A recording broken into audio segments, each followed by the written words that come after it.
And we are live. Well, Wagwado Focorinos, and welcome back to the HHTCR Series 1 Race 3, or Round 3. And we find ourselves at Fuji International Speedway today with a little bit of a different track than usual. We haven't got the usual chicane, but I am joined with the absolute legendary Titanium Tin Man Roo. So say hello, Roo, and how are you? Hello, Roo. How are you? How you doing? Well played, well played. Hello, world. I am back from my exile onto a planet in the outer solar system, which some people think I'm drunk on, but I'm not. I'm just mad. So, and yeah, waiting for this. Looking forward to it. It's going to be good. Yeah, have you been speaking to Hugh with regards to this upcoming race? I know you two are quite close, if I've got that right. No, I don't talk to him. He's funny. He's because he hasn't paid me. He hasn't paid me or John for 2 years. 2 years, and the back pay is horrendous now. That's come to think of it. So, I haven't been paid either, Roo. Yeah. Because he's Scottish, he's decided to follow the stereotype. He'll get the money one day. But, I mean, he likes this kind of stuff because he likes driving around and racing. And also, it's very good because it's very clean racing, in public. Mm-hmm. It's very clean. Apart from when Hugh goes down the inside, he lathers up his car in KFC grease and he just slips down the inside of people. That's the thing he does. Uses his bulk as the fat man in the cheap scene. Yeah, we're going to be seeing some KFC manoeuvres today on track at Fuji. I'm just getting ready to sending this to the relevant discords, and then I will be joining you. Not ignoring you at the moment. Thanks. I love you too. So who have we got in here? It looks like in this 5 races in this at the moment, is there? Practicing Fuji short circuit, which is hideous. I hate it. We were just playing around on it earlier, and it wasn't just because I was rubbish. It was also because all the corners are horrible. Because you need to brake, and then you need to turn. You need to say hello to the apex. No good sending it a letter or telegram like I do. And you need to slipstream, and then that first braking zone going into the first corner, which is like a second gear corner. My car. Yeah, it's difficult. It's twisty and turny, and if you like to exercise skill and self-control, it's probably brilliant. But if you're rubbish like me, I hate it. We have D-Max Racing, we have Moomin Papa, we have Power Maxi, we have Gar, and we have Damo, who's not a demo, but a Damo. And so far, they are the ones in this race. Does that sound good? Have I got that right? No, that's absolutely spot on. I'm just trying to find the driver list.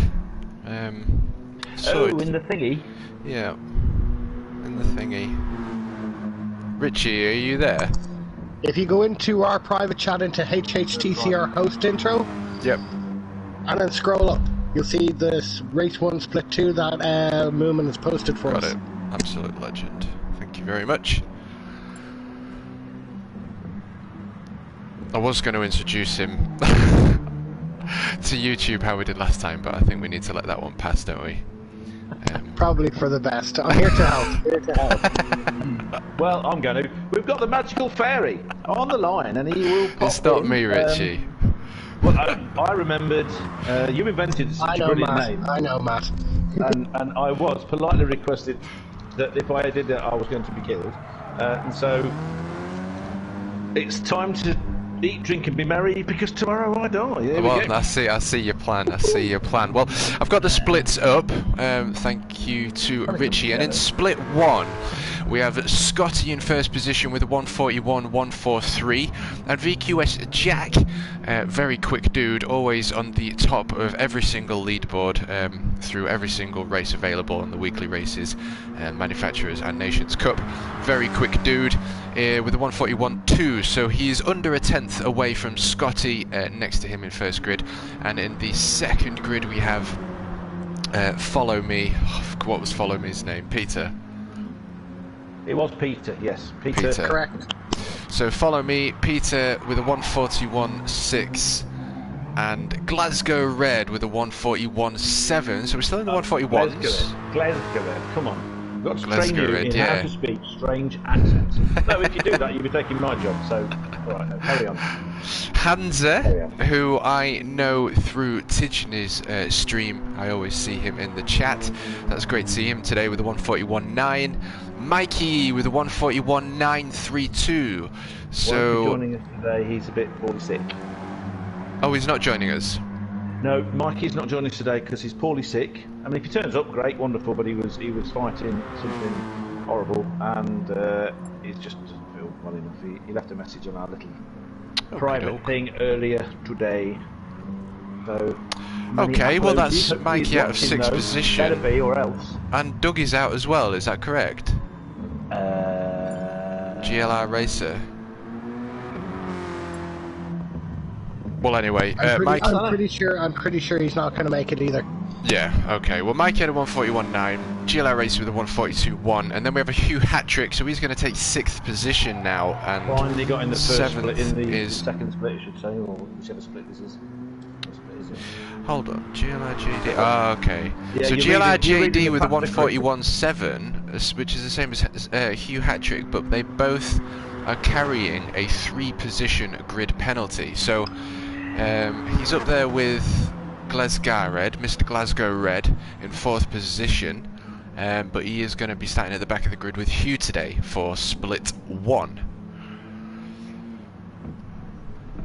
So split one, which is race 2. This is split 2, race 1. Is this one that we're going to watch first? I didn't intervene because we need to tell everybody who the fastest people are anyway, and also, you know, we're on live international telewelly. We don't need to, you know, and we're the best. Well, you're the best.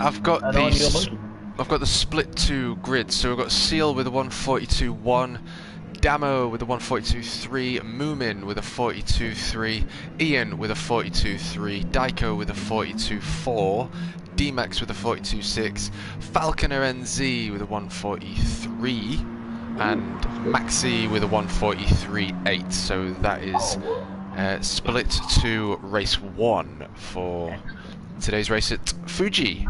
They are all in the house. They have all joined. They're right there. We're watching them on the track right now from all the weird and wonderful places around the world where they're from. And well, I've just been told that Mikey is making the race. Is he? Oh, that's good. And I've been told that by Mikey, so that's worried he was. It's not, you know, through the grapevine, if you will. He's from the horse's mouth. Oh dear. It's typical, isn't it? He gets me all worried. I was worried for him. I cried, and you know, because he likes Guinness, and anyone that likes Guinness should have the iron in their blood to be able to fight anything. And then he's backed out of his being ill. I had sympathy for him and everything. So I'm upset with him now. That's it. I'm never going to talk to him again until the next time.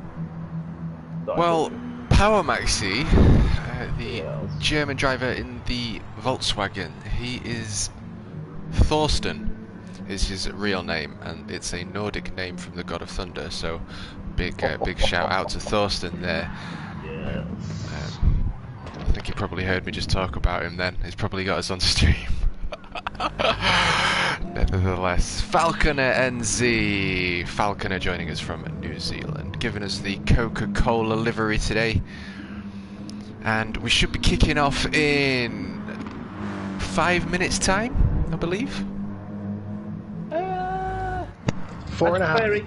4.5 minute's time. It is good. We have the top team here. Not just anybody comes onto our stream and talks nonsense, because A, that's my job, and B, we have a good team. Isn't that good? Look how orange those tyres are. Just looking at Diakabub's very orange, super dry car with very orange wheels. It's like white wall tyres, but orange. Any minute now, it's going to walk up to somebody and slap him around the face like that advert from years ago for Tangos. That's how orange this car is. Very orange. Excellent. Let's have a look through these cars. So, what's do you know? I'd never.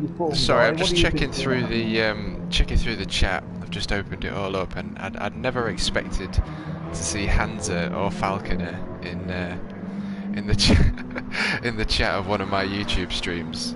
Like I say, both of them I've known through Titchness stream. It's just amazing how we're all brought together through, you know, a love for sim racing, and we've got different teams such as GLR and all this sort of thing. But it's amazing how we're all from across the world, different parts of the pond, different parts of UK, and here we are racing on the digital Mount Fuji, on a beautiful digital Mount Fuji. It's just incredible. I've just been told by Hat-Trick that my pay is going to be in hot dogs, so fair enough. No, I love that. That's not a bad payment. You're going to take that one, Roo. As long as they're proper hot dogs. I don't want any of this kind of American rubbish. I want proper German ones, Frankfurters, Bockwurst, something that when you bite it, it pops in your mouth, so it's a bit disgusting for other people that aren't German. You know, get like that. In fact, the last time I had a proper German sausage, oh god, this is going to be so wrong. The last time I had proper German sausage was at the Hockenheim Grand Prix.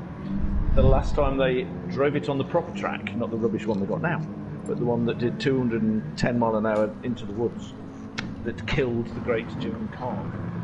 So yes, I remember getting sunburnt, loving the sound of the Mercedes V10, and getting a Bockwurst behind the stand at the Ostkurve, which for all those out in the world are too stupid to know what Ostkurve means. It means East Curve.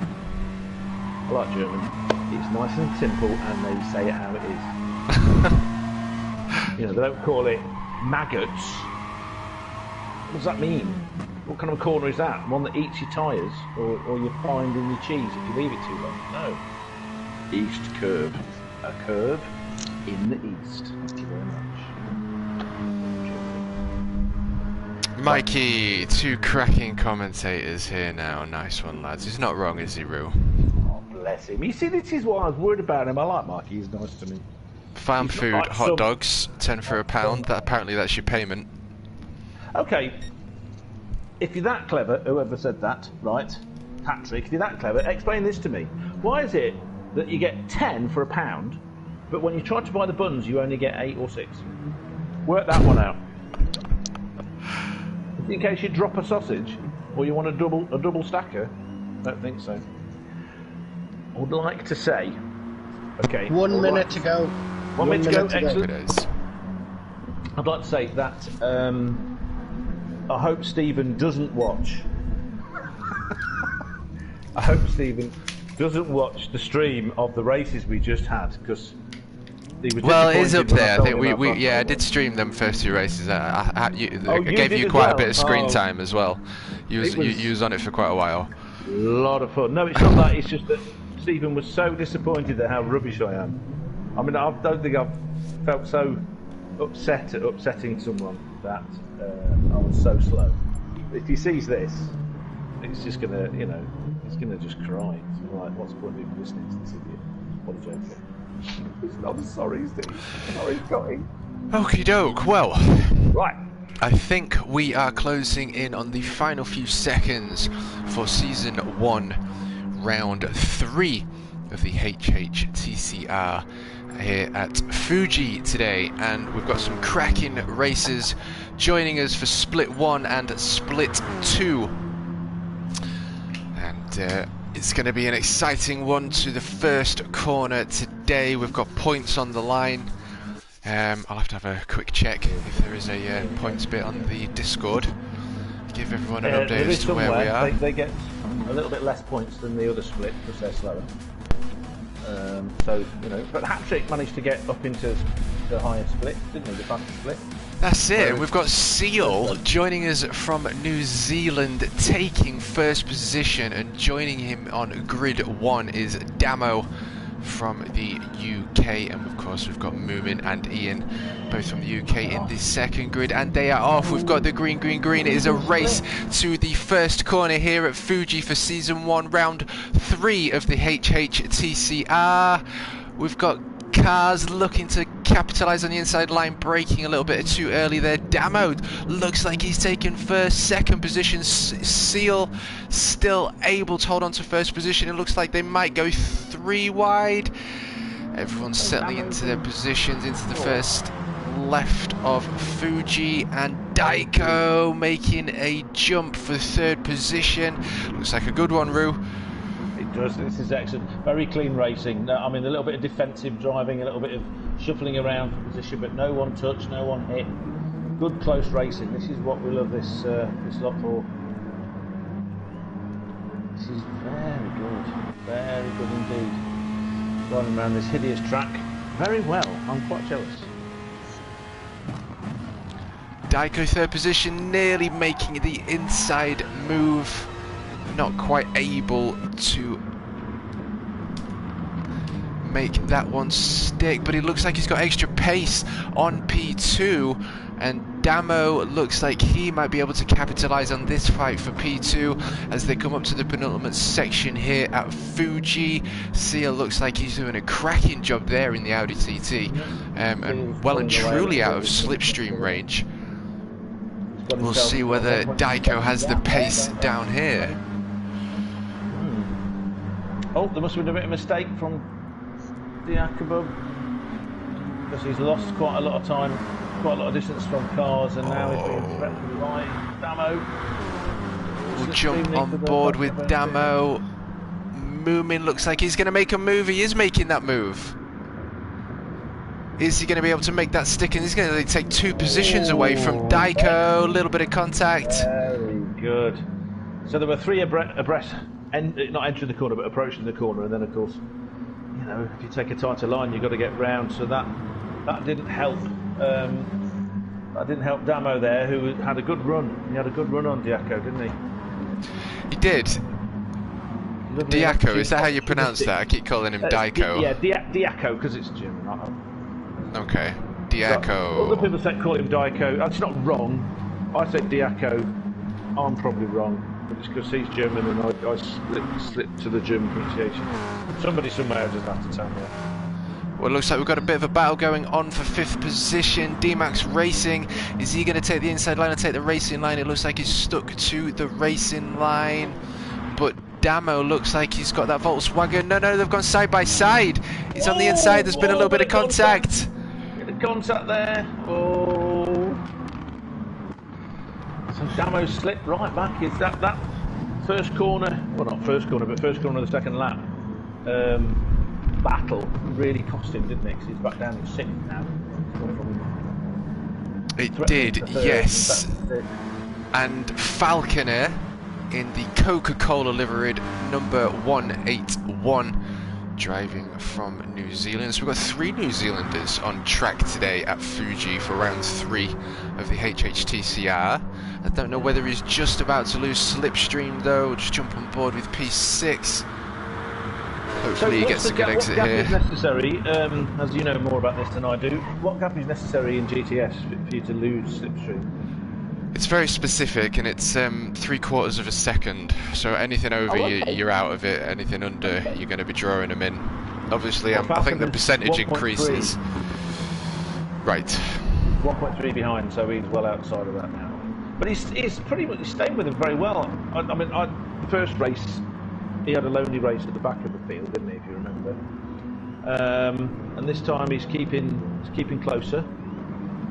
Doing a cracking job. You've got Power Maxi at the back, who's 7.5 seconds behind, but Oh, I can't criticise because Manny's doing a better job than I did about 10 minutes ago. Oh, so, Moomin's took the inside line on Daiko. D-Max looks like he might be able to capitalise here. There isn't a chicane to contend with, and Damo looking to take advantage. Moomin just able to take third position away, but D-Max is on the inside of Daiko as well. He's going to lose another position.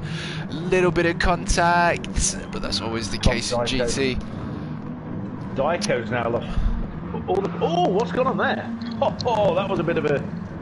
So busy fighting, D-Max and Daiko, that D-Max give a bit of a rear-ender to Moomin. No harm done, other than that D-Max has lost a few places. That's unfortunate. But yes. It was unfortunate with Daiko a little bit earlier in the lap when that battle lost him a few places. And Falconer have gone from 7th to 5th position, and just over a second away from Daiko, so it's not going to be too far away until he can get into slipstream range and get some free time around here at Fuji. But Seal still able to hold on to P1, but now under pressure from Ian in the Peugeot as they come up to the left hand, down a couple of gears, swing it in, clip that apex. You want to be early on the gas there as well, especially with these cars. Not have to worry too much about the rear end coming loose with these cars, as obviously we've got the front wheel drive to give them a hand. But we've got a cracking battle for P1, and we've also got a cracking battle for P3, where Moomin is only... It's a three-way battle at the moment, isn't it, for P3? 1 second. But Falconer's pulling him in. He's well and truly in slipstream range. You can see that delta going down. He just needs to be able to stick. We've got Jerry in the chat saying he's loving the rubbing and racing. Yes. This is where the KFC grease helps. Okay, sponsored by KFC, murderers of many roosters, other roosters as well as me. Many a time I've woken up in the middle of the night as a roo, thinking, as a rooster, I'm murdered and covered in flour with a secret blend of spices and then deep fried in horrible sea fat. Well, so, Kaz is well and truly Ian in the Peugeot in second position, but is he going to make a move? He's gone on the inside line. He's got that slipstream, but is he able to make it stick? He's not able to keep it to the side of that Audi from Neil the Seal in the beautiful liveried Audi TT as well. Fantastic livery designs. Very good on the brakes there. Just, you know, Ian had a good run on the inside, but he did, yeah. Outbraked. It was. He couldn't do a honey badger, could he? No, and it looks like Daiko is doing well as well. He's 4 seconds away from P2, but he's taking a bronze. But he is under, or rather within attack of slipstream range. And Moomin is just out of slipstream range now, back in it, as well as the Falconer, half a second away from Moomin. Any one of these drivers could make their move. Just need one of those cars to go sideways, and it is a case of taking advantage of the loss of time. And Falconer, what a run he had then, side by side with the Peugeot. Is he able to keep that Coca-Cola stuck? It looks like he has. He's back on the inside line. Moomin taking the racing line, clipping the apex, but is he able to get a good run out as they come up to the penultimate corner here at Fuji? Or is Falconer able to capitalise on what was a P7 and now a P4? But it looks as though Moomin's got that run, but now he's took himself out of slipstream range, so it is literally a battle of who's got the most horsepower, and it looks like Moomin has a brilliant run out of the penultimate corner there at Fuji. I think Falconer had a little bit of a mistake in the last corner. It's a hard corner to take, and I think that allowed Moomin to get right up behind him, get a better exit. Had he not pulled out, he would have hit him. So he got a head down the straight, but Falconer has got back ahead, and now Moomin's got back ahead again. This is very exciting. This is really good racing, actually. This is the kind of battles you used to see Alonso and Button have back in the day when there were real racing drivers that didn't need hair gel. You know, they're all becoming football stars now. They look good in the mirror, or some of them.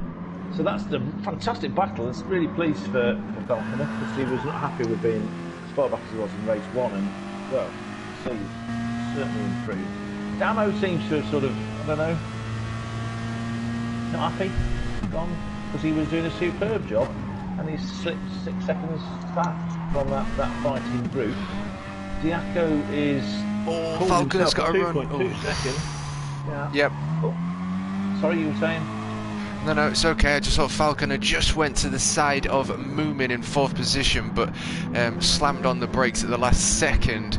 Not that he was going to have contact, but I think he just wanted to avoid any, if that was the case. But he is back on the inside line. That's gonna sacrifice some exit speed, but he is within slipstream range. So it's got to the stage where it's separated into several battles and people being a bit lonely. I want to give a shout out to Power Maxi, because he's still there. He's in the hunt. It's not like me, half a lap behind.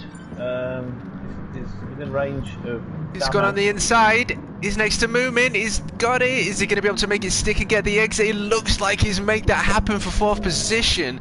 But Moomin, we do know, is a racing connoisseur. So he will there. Look, he's looking to make that move. I think he just wants to apply a little bit of pressure into the rearview mirror. And he's made that happen, making the Falconer run wide.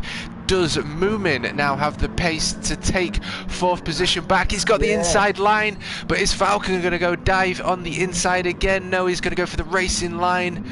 We've got fantastic racing here for the battle for P4. Going to jump on board with P3. Diaco in the 66 Super Dry Volkswagen, and he is 5.5 seconds away. So Ian and Seal are pulling away from 3rd position onwards, but Ian is most certainly still within shot of taking the gold today, just over a second, so he's out of slipstream range. If Seal can keep doing what he's doing, then he'll take gold, but if he can get an extra half a second or make a mistake, that is going to give Ian the run for gold here at Fuji. So Moomin overcooked it going into where there used to be a chicane, and it just shortens the track. He overcooked it going in there, ended up a little bit on the grass. So that brought Falconer closer again. But again, it's that last corner. Moomin seems to take a slightly wider entry, which gives him a better drive out the corner. So Falconer's dived down the inside. Excellent, a very tidy block pass into turn 1. But Moomin Papa's done the cutback. Oh, this is... They've got a fight going on. Yeah, look at this. Absolutely incredible. Wow. He did a really good job getting past him on the brakes, but then he got the cutback, did Moomin. Yes, not bad for the... whatever age he says he is today. Obviously not 28 like me. He's much older than that. 29 maybe. Ish. But doing a very good job. As you say, racing connoisseur. He only likes his single malt racing that's been triple or distilled, not other types of racing that, you know. Absolutely. It looks as though Ian, though, has actually had quite a few good runs and applying pressure constantly to P1. A very good exit, clipping that apex perfectly. If he gets a good exit here in the penultimate corner, I think he's going to be in chance with taking P1 away, but we do have over 16 minutes worth of racing left, so if I was to make the move, I wouldn't want to be doing it yet. I'd probably want to be working with Seal, if anything, and continuing to increase that gap to P3, and then make my move in the final sort of 4 or 5 minutes. But we'll see what Ian decides to do. He's taking the inside line. Nope, he's decided to go for the racing line. That's what I would do as well. I would constantly apply pressure and go for the fake manoeuvres, see if we can go and put pressure under the driver in front to make a mistake. But Seal, another driving connoisseur, appears to be doing very well, continuing to hold off in P1. Cars has taken the fastest lap off of Seal, so again these two have got another great battle going on. We need to have some kind of split screen technology where we can watch them both at the same time and get overexcited about both. Yakko in his lonely race, another lonely race, 6.5 seconds behind the leaders, but 3.5, 3.6 seconds ahead of the battle for 4th and 5th. Let's go back and have a look at Damo. Damo's 4 seconds back, 7 seconds ahead of Power Maxi. But, you know, he's tidily charging along, trying to reel them in so we can join that little fight. Yeah, it's such a shame that he lost those places and obviously put him off, or you know, you can't damage the card, can you? Well, this is racing after all. Think of an F1 excuse for him. You know, because he's our pal and we like him. The wing end plate broke because of bird strike. That's what it was. Yes, that's what it is. He's saving petrol. He's trying to help the electronic environment so that the people of Tronland, the grid, don't die of something poisoning from his car. So he's slowing down. That's what it is. That's what I'm saying. I'm with you. Well, Thorsten, the god of thunder, in 7th position, yeah, baby, doing God's work in the Volkswagen Scirocco. And I think he was caught up with some incidents at the beginning of the race, was Thorsten, the god of thunder. Lap time of a 1:45.6, and in P6 we have Damo with a lap time of a 1:42, an interval of nearly 4 seconds there. Beautiful sound though. And Falconer still putting pressure and within pouncing range of Moomin, who looks like he's gone a little bit wide. Falconer taking what space he had available, and it looks like he's gone for the racing line. Moomin having to go defensive. Is he able to get a better run out here? Let's get a closer look at these two. He's got the inside line, but is he able to make it stick? A little bit of contact. Don't think either of them have got the best of runs, but it looks as though Moomin is still within slipstream range, so he'll bring it down 4th position as we get towards the end of this straight here at Fuji, and we're very nearly about to overtake to the side. It's a powerful slipstream down that straight, isn't it? Interesting, because the last time I was just looking at something and got distracted, so I didn't see. I could hear you telling me, but he was like 1.1 seconds ahead, so he pulled a little bit of a gap moving out of it. So Falconer had pulled that back in and he reeled him in. Absolutely. Just over 12 minutes to go. Come up at the front. Seals pulled a 1.8 second gap. Interesting. Maybe Ian's made a little bit of a mistake and lost a few tenths then. Interesting. Maybe his tyres are going off. That's what it is. Tyres. Run out of petrol.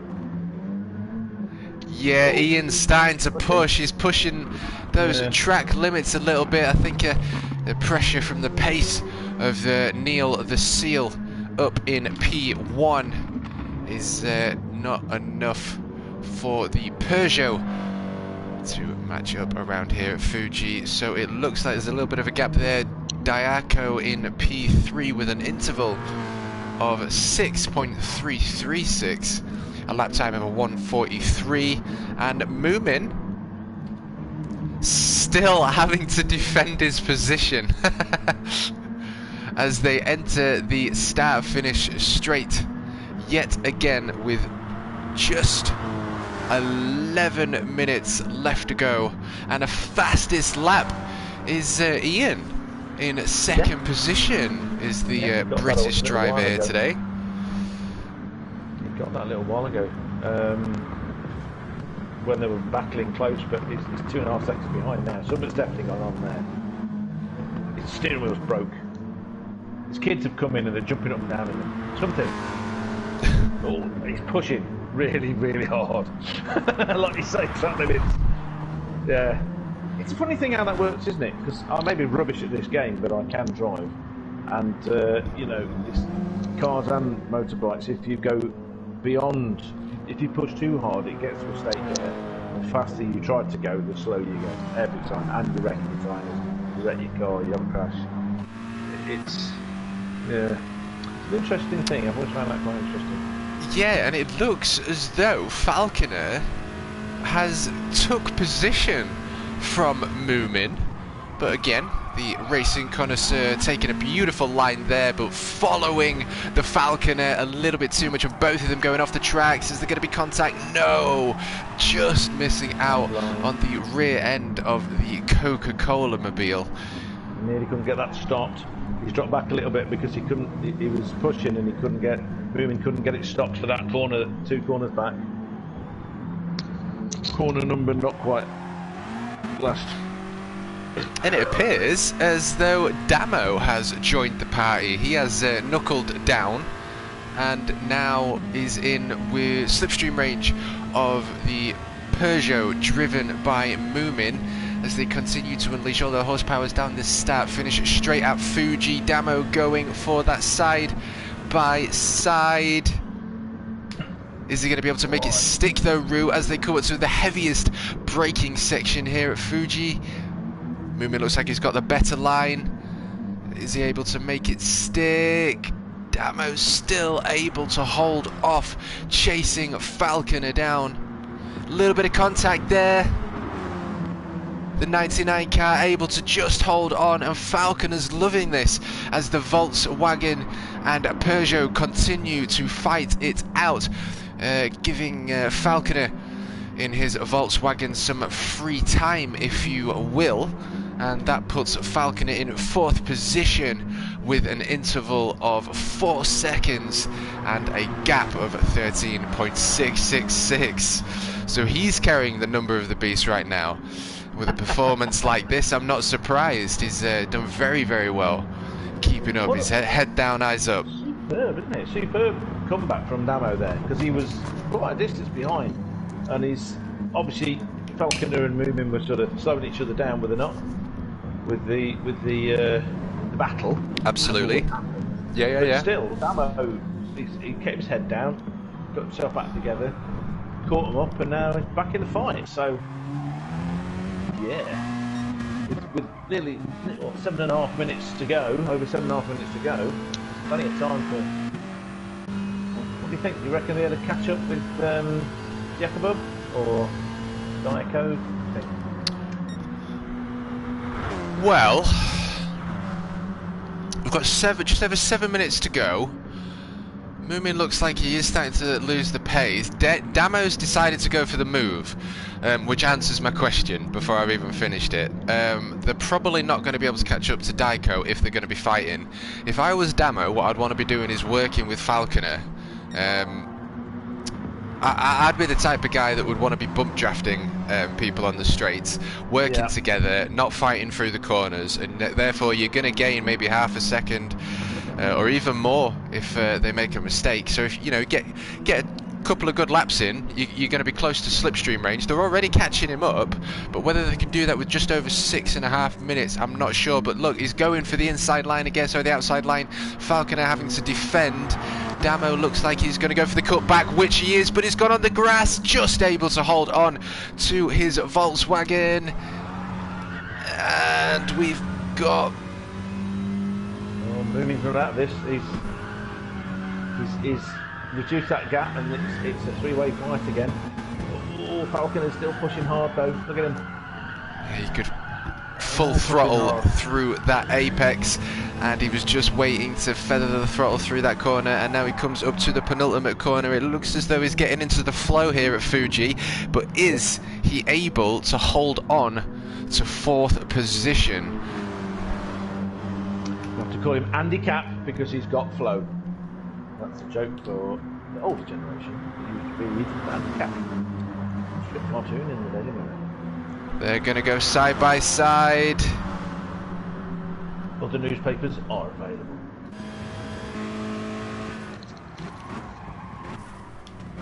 Oh, big shout out to Ant, who's appeared in the chat. Nice to see you, mate. Why did it take you so long? I sent you the link hours ago. Duh. But you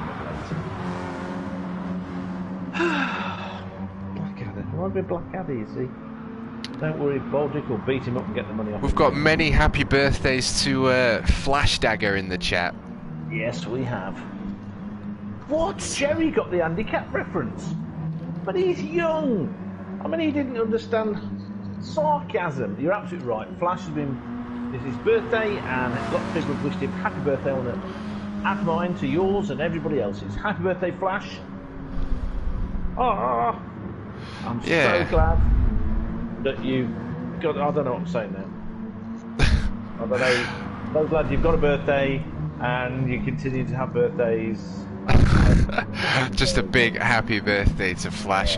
Well, we've got just under 4.5 minutes left to go, and Damo is looking eager to take 4th position away from Falconer, unless Diaco makes any catastrophic mistakes. I think he's got that bronze cup in the bag for round 3 here at Fuji for the HHTCR, and Damo is in slipstream range, he's in pouncing range, and I think he's most certainly going to go side by side with Falconer as they come up to the heaviest braking section here at Fuji.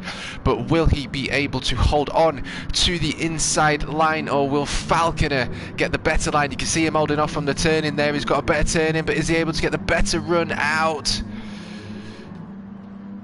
Oh, it's the cutback again.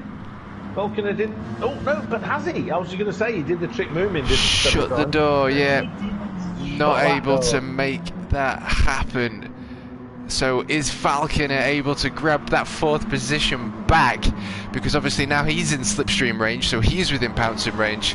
We'll see whether it was Damo's outright pace, or whether the advantages of slipstream are coming into effect there. But Moomin, I don't know whether he is...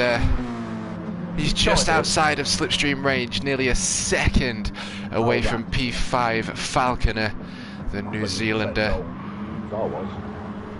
It's his age, he's lost concentration, he needs to get to the gym, stop running up and down like a rabbit, and get fit or something, you know, the evil running bit, and then he'll be able to... It's a long race, you see, it's a long race, and he's dehydrated, he's not jacked up on what's the horrible stuff, Red Bull and other things like that, stuff with caffeine. Presumably he wants to go to sleep tonight, so he's just flagged a little bit. But you know, he's got 2.5 minutes to gather himself together, hit the supercharger button, and get that French thing up to the German things, and have 'em. You know, have 'em. Get in there. Well, Seal's got nearly a 6-second advantage between P1 and P2, which is cracking work there. Running a little bit wide, but nevertheless, we've still got a fight going on. I reckon what happened is that he had a spare can of Schwartz, and like Lone Star, he put it in the tank for the last few laps. So, and that's a reference, anybody out there? Even Jerry, apparently, Jerry is one of the most sarcastic people he ever knows. Really? So there you go. But if anybody gets that, I know there's one person in the chat who will get my reference to the can of Schwartz. Yeah, and it was in. He knew that one. Pagan Ant. He knows one too. And for those that don't, because you're 3 and don't watch brilliant films, it's from the amazing Star Wars film, Spaceballs. Lone Star used his Schwartz. Well, we've got 66 seconds remaining. We've got Seal in P1, Ian in P2, 5-second deficit, and then we've got another nearly 8-second deficit between P3 of Diaco, the absolute legendary livery designer, Inquire Within, and Damo, the UK driver.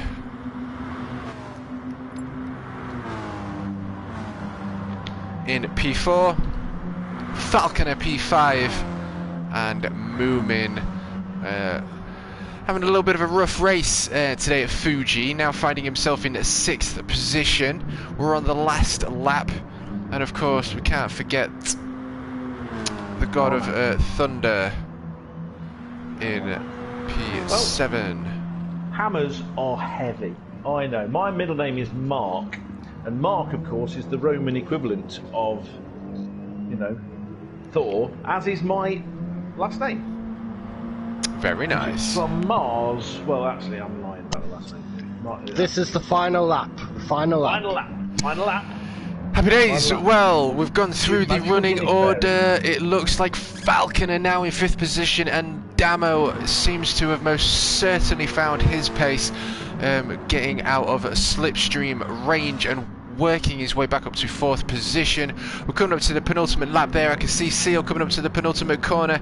We're just going to stay on board with Falconers. We've got a bit of a battle going on for 4th position, but it appears as though Damo has most certainly took 4th position within his grasps. But we're going to jump on board with Seal as he is on that start-finish straight, about to cross that start-finish line as the checkered flag is being waved. And a big shout out to Neil the Seal taking P1. And in P2 we have Ian in the Peugeot. And P3, is he going to go for the handbrake? Yes, he is. Diaco in P3. P4, we have Damo. And in P5, we have Falconer, who gave us an incredible amount of entertainment today, racing Moomin and put under incredible pressure. And in P6, we have Moomin, who looked to have a little bit of a difficult race today. And the god of thunder Thorsten in P7 Maxi. So congratulations to Seal taking a P1 for the HHTCR round 3 at Fuji. Big shout out to the man. It's almost like full-on battles for almost all of it, and then everything, just the last few laps, everything sort of drifted out into like 1.5 second gaps between all the battlers? It sounds like some kind of weapon from Star Trek. Battling. But yeah, what a great race, didn't you think? That was brilliant. That was incredible. Okay, you were last, but you did a consistent, great race. Well done, mate. 10 points. Damo got the fastest lap in the end. You know what I mean? No, Thorsten is awesome. He's a lovely guy, and it's ace to see him on track today. And Falconer, I mean, everyone's had quite a bit of contact at the beginning of this race. It's great to see Falconer have some fantastic battles, put under pressure and putting pressure under the other drivers. And of course, Ian doing a cracking job taking P2, able to run away from P3 onwards. And Diaco able to just didn't really give him much airtime other than just sort of say hello every now and then, because he was just sort of on his own in that race. But Seal pulling away from P2. He sort of like settled at a better distance, trying to catch the leaders. Couldn't quite reel them in, but a well-deserved 3rd place, you know. Well deserved, excellent. No, absolutely. And we are, if Richie can just let me know, or rather let the YouTube community know when the 2nd race is starting, I'm going to run through the split times for you all watching here today.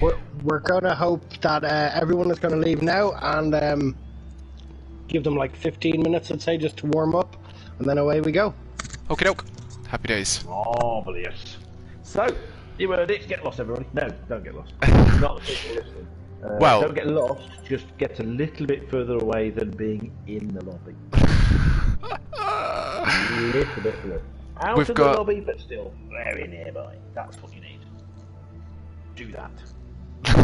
We've got the split 1 grid times with Scotty in P1 with a 141.1, and Jack next door on grid 1 but in P2 with the VQS team, the 141.2. So he is just under a second off the pace with Scotty. And follow me is Peter, isn't it? So many names to remember. In Peter. Yeah, thank Peter you. from Poland who lives down south somewhere. Peter from Poland. I think that's what Peter from Poland. Yeah. That's from amazing. So we've got Peter from Poland. He lives in Bournemouth. Bournemouth. Peter from Poland in Bournemouth. With a 140.16. From Poland. So he's 4/10 off the pace of Jack. And then Glasgow Red is a 10th off the pace with Peter. Hansa in 5th with a 141.9. Mikey with a 141.93. Dougie isn't going to make it, but he had a 142.1, and Hugh Hattrick 141.7, and JD Josh with a 141.7. JD, the whiskey connoisseur, only a real man. But both Hugh Hattrick, the chicken connoisseur, and the whiskey connoisseur have been denoted a 3-position grid penalty, so we will find Hugh Hattrick and Josh at the back of the grid, and I think that's going to most certainly give us a lot of entertainment today. And of course Mikey is joining us today. It's been a while since I've seen Mikey, and apparently never said he was ill, and I think it's because at 28,000 years old, or was it 1,228 years old, which is what I am, it's possible that I may have got that completely wrong. Possible. I'm admitting nothing though. Never make me talk. Wow. Okay. So who are we missing? We have Scotty, Jack, Follow Me. Do we have Follow Me? No, he's not in yet. Glasgow, Hansa. Hansa's there. Mikey's not in. GLR Racer. We don't have GLR Racer 14, Hugh Hattrick, and GLR JD. So we're missing Follow Me for the moment. Racer's not coming though, is he? Racer's not coming. GLR Mikey we're missing then as well. There's Follow Me, so we're just waiting on one more. So we give them a little bit of qualifying, a little bit of practice, and then we'll go. In we go. Now, because Hugh's so old and fat, he's obviously going to be rubbish because he's tired. Or something. Scotty, in my pretend interview that I didn't have with Scotty earlier, I read on the chat that he's nervous because he really wants to win. I don't blame him. He's got that I want to win nerves, I guess. If I was quicker than Jack and I was competing in today's race, I'd be nervous. Yeah. And then you got JJ, who's just probably so chilled because he's a teenager, or so not chilled because he's a teenager. One of them. Well, judging by Jack's outright pace, I've got a feeling we're going to have a battle for P1. I think those two, if they're not caught up in a horrific incident with P1, God bless, I think those two are just going to run off. They're very quick dudes, and they'll have each other's slipstream to work with, so it's going to be an interesting one to see how they cope. So... It's got. I just want to say I've just noticed this in the chat. Dark Coyote 82 loves Follow Me, maybe a little too much, and loves good. Loves good. I'm not going to comment on the love.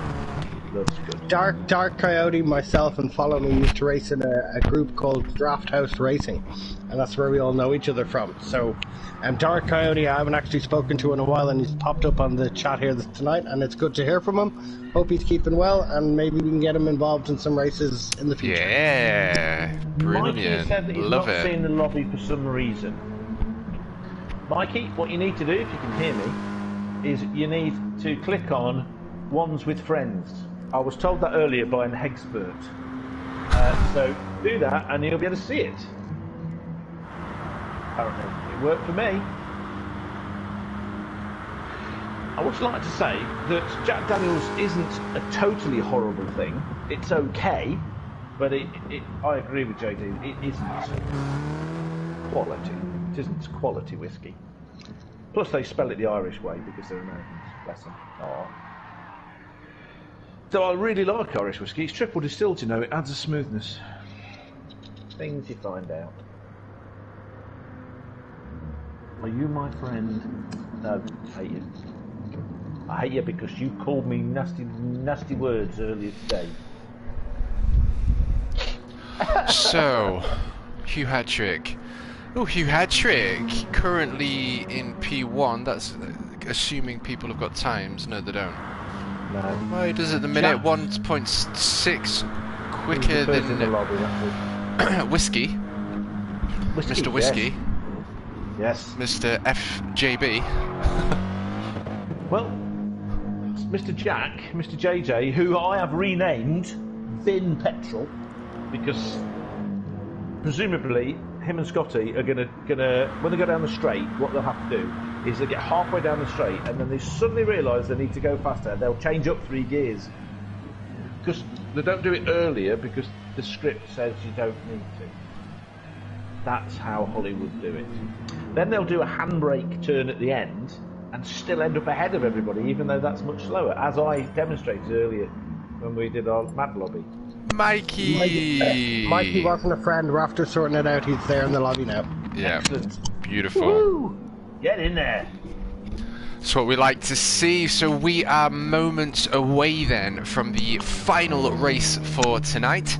And we've got split 1. And we are Season 1, Round 3. And I think we are going to be treated to some incredible side-by-side racing, especially with the lineup that we see today. So I'm excited for this one, Roo. I'm not going to lie. Well, this is going to be quite... Oh, nearly... See, you've said exciting about 3 or 4 times. And if I say it now, whatever, you're a brilliant commentator, I'll copy you. I'm excited too. No, that's okay. Gotta say it how it is. Gotta say it how it is. Oh, into the pits. If you're gonna copy someone, copy the best. That's what I say. Well, Scotty's admitted he's old. And we... Oh no, we've bit drunk. Maybe it's we as well. Oh, Blackadder again. Greedy. So Whiskey File is put here. When you started drinking whiskey in Scotland, this is going to be JD under a different name on YouTube, you can't do the cheap swill. He's absolutely right. However, if you go to the smallest distillery in Scotland, which is the Edredor distillery near Pitlochry, my favourite place, and you get taken around the tour and you're in a room with 30 odd people and a man in a kilt explains to everybody that you don't put ice in it, you can add a little water if you want, and 3 Americans sat next to you hand the 3 glasses have been given back and went, I don't want it then. So I took them. I had 4 glasses instead of 3, instead of 1. It was brilliant, just because they wanted ice. But you don't put ice in these things because you need to warm it to release the aromas and flavours, not cool it. it's very true. It's not true. Coca-Cola. Whiskey Just connoisseur. things you learn on this. Things you learn on these things. You know, you get the racing, you get me whittering on. You know, next time I'm going to have to wear my special hat, and then I'll be even better. So Hugh Hattrick with the fastest lap of free practice. Jack Baldwin, Now- Sword, naughty boy, stop it. Yes, sorry, Jack. F1 and HHTCR are on at the same time. So sorry. Sorry, Matt. Carry on. I should have now. That's okay. It's no problemo. We shouldn't be too far away from the start now. I don't know whether you could give us a heads up, Richie. We've got Mikey in the party now. We have everybody in, but I'm going to give them till, I said till 50, so it gives them another 5 minutes. No problem Yes, at all. Advertised at 21:50 it was going to start because I have that in my little calendar so I wouldn't forget. Happy days. Well, JD, we've got Josh in P1, although this is only free practice, but nevertheless it does give us an idea of times. 4 tenths of a second quicker than the chicken connoisseur, the number 6. Greasy McChicken, and hands it in P3. 7/10 off the pace from Josh. And Peter from Poland in my favourite position before, just over a second off the pace, but again this is only free practice. And Scotty, I don't know whether he's got some transmission problems. I think he's been on that start straight for quite a while now. Oh no, he's going. I like that, transmission problems. Can we mean so many different things, could it not? Well, it's no ACC this game, but So, if you change your gearbox to the fully synchronised race gearbox, the gearbox sound just sounds a million times better. Instead of it going like that, it goes king king, and you get. And if you're inside the car, you get all of the square cut gear whine. You get proper sounds, proper racing car sounds, deafening sound. The sounds of a Jaguar XJR 9 or 12 doing 200 miles an hour down the straight.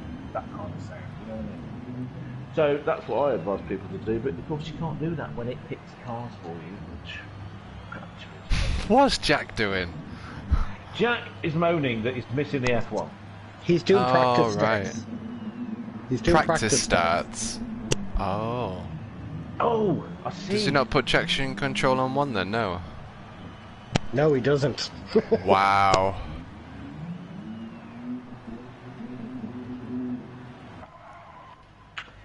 I don't know how I could... how do I swap this view, do you know? It keeps, it's backwards. Swap it to what? Right, it's the triangle key on my pad to go between. I see what you mean. You should be. You're looking in reverse all the time. Yeah. No, it wouldn't be in that. It wouldn't be in that. If you press R1 on your controller, would that change anything? No. Pressing R1 on the controller. You get up and down our keys, not keys, buttons are to go between the cars, and then I've got to change view to be the triangle.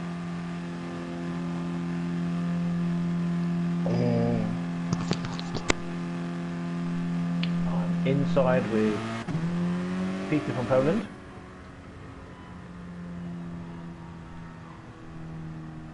Where's the... I mean, Hamlin's in Germany, but... is it bumper part of view, but Poland, JKL is rear arrow Yeah. key down, only in spectator mode.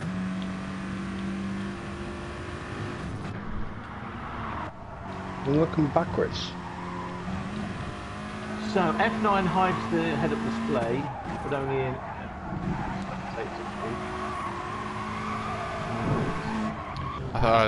That was it, mate. It's the down key is a bit funny. Yeah. Okay, there you go. There you go. Legend. Sorted. Thank you very much. No worries. Reprogram it with a mallet. Get Thor. So I've been watching 30 Rock, which is hilarious. And she goes through, because she's a nerd, I mean genuinely, Tina Fey is a nerd. Yeah. Proud nerd like me. She puts lots of Star Wars references in, and she says things like, by Thor's hammer. And she's got a swear word she uses, which is blurg. And me and Ant, we use blurg now quite a lot. Well, I do. He puts up with me saying blurg quite a lot, which is like him using it. Spiritually, it's the same as him using it. You know, he's condoning the use of it by putting up with it, isn't it? Blurg. By Thor's hammer, what a fantastic start, you know. Okay, who's going backwards round the track?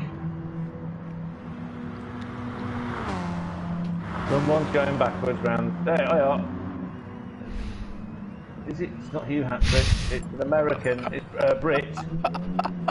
Not Scotty. Not Glasgow. It's Jack. I've just noticed his helmet as well. He's got a Santa helmet. I love it. Oh, it's changed. Oh, Happy days. Happy Alrighty, days. so we are HHTCR Season 1 Round 3. Fuji Split 1, and my god, are we going to be treated to an incredible race tonight. We've got 30 minutes of side-by-side action. We've got VQS Jack side-by-side with Scotty on grid 1.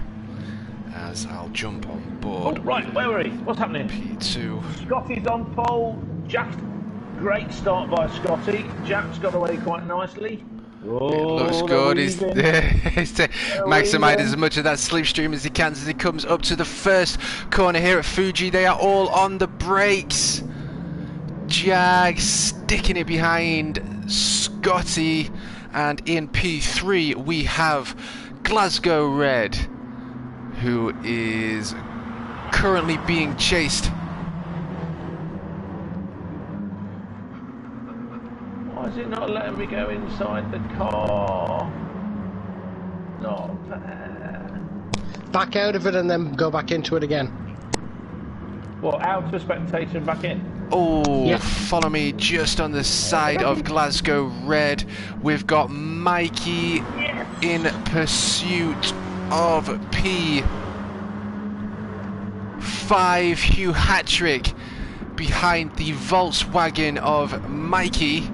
And I do know that Mikey is a very quick dude, so as they continue to work their way around Fuji, it looks like the Audi. What's going on?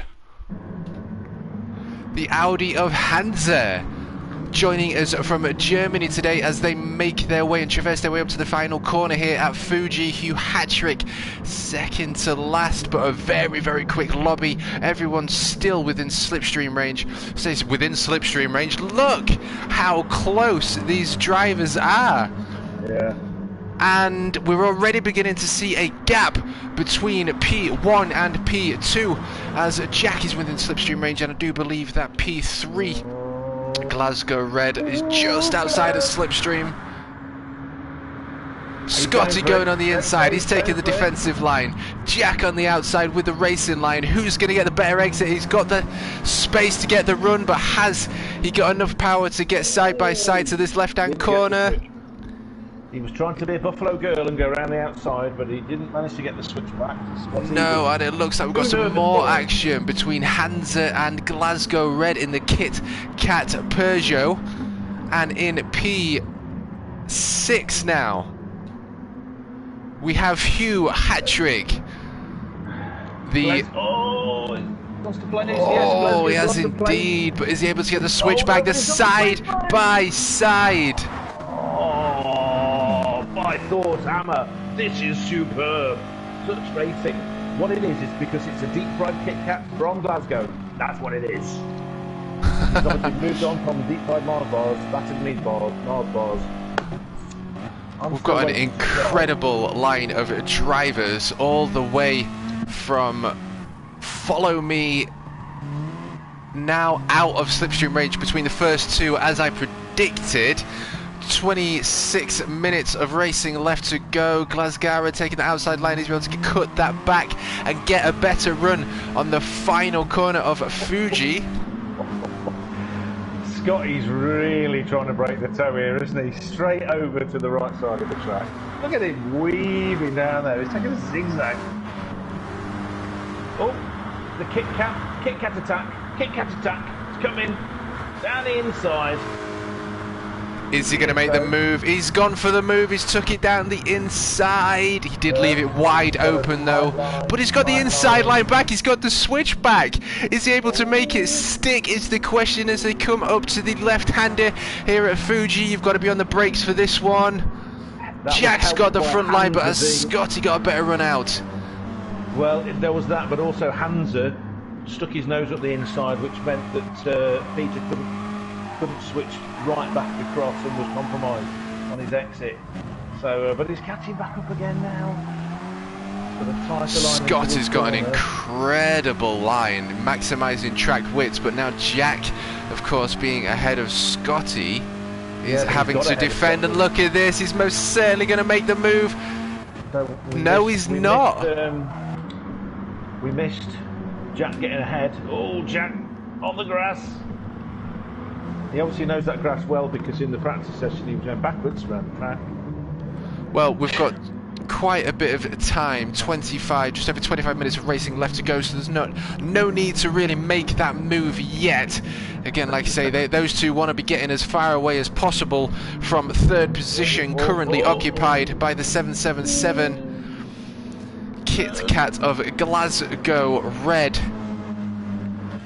Now, I want to see if Glasgow can catch these two nutters up, because they've pulled a gap. It's a second now between Scotty and Glasgow, and I wonder whether, I know it's a long way to go, but these two, you know, watching them in race one, watching Scotty win and have that amazing battle all the way through, and what's going on here? What on earth was that? There's sending it and then there's sending it. That one came from a mile back. Not able to make it stick, but we've got some action on the back as well. I'm going to have to jump into the wider cam shot as we've got Hugh Hattrick on the outside of Glasgow Red. Mikey now side by side with Hugh Hattrick. Little bit of contact, but only just a love tap. But is he able to make that stick? He's still on the outside line now. JD having to work his way from the back of the pack, and Hugh Hattrick has suffered the most.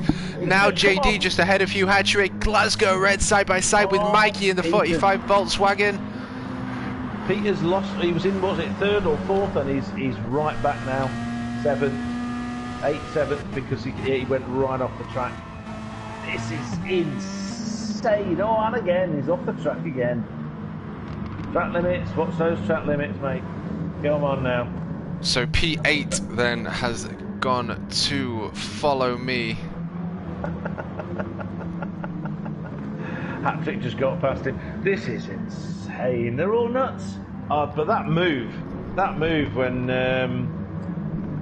was it Hansa that came down the inside, or was it Peter? Somebody came down. Oh, he lost a back end on it there. Did follow me, Peter? Now I've just seen Scotty flash Jack. Okay. So we're on the straights. He's giving him a flash. I think the mind games have already begun. We've got 23 minutes of racing left to go, but he's gone on the inside line. Oh, look at that. They're side by side. They most certainly are side by side. Check this racing out. Just as I predicted, they're now beginning a way to pull away from Hansa, who looks like he's got a pretty good deal there.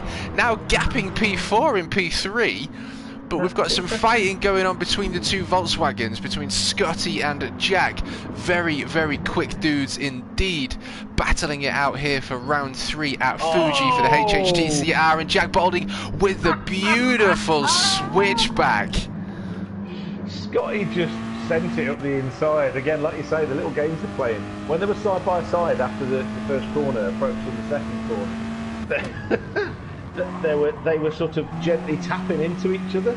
Jack needed to get a bit of a wider line, so because I was in car with him, and he's obviously learning a little bit from the likes of Max Verstappen and Schumacher and Hamilton in this.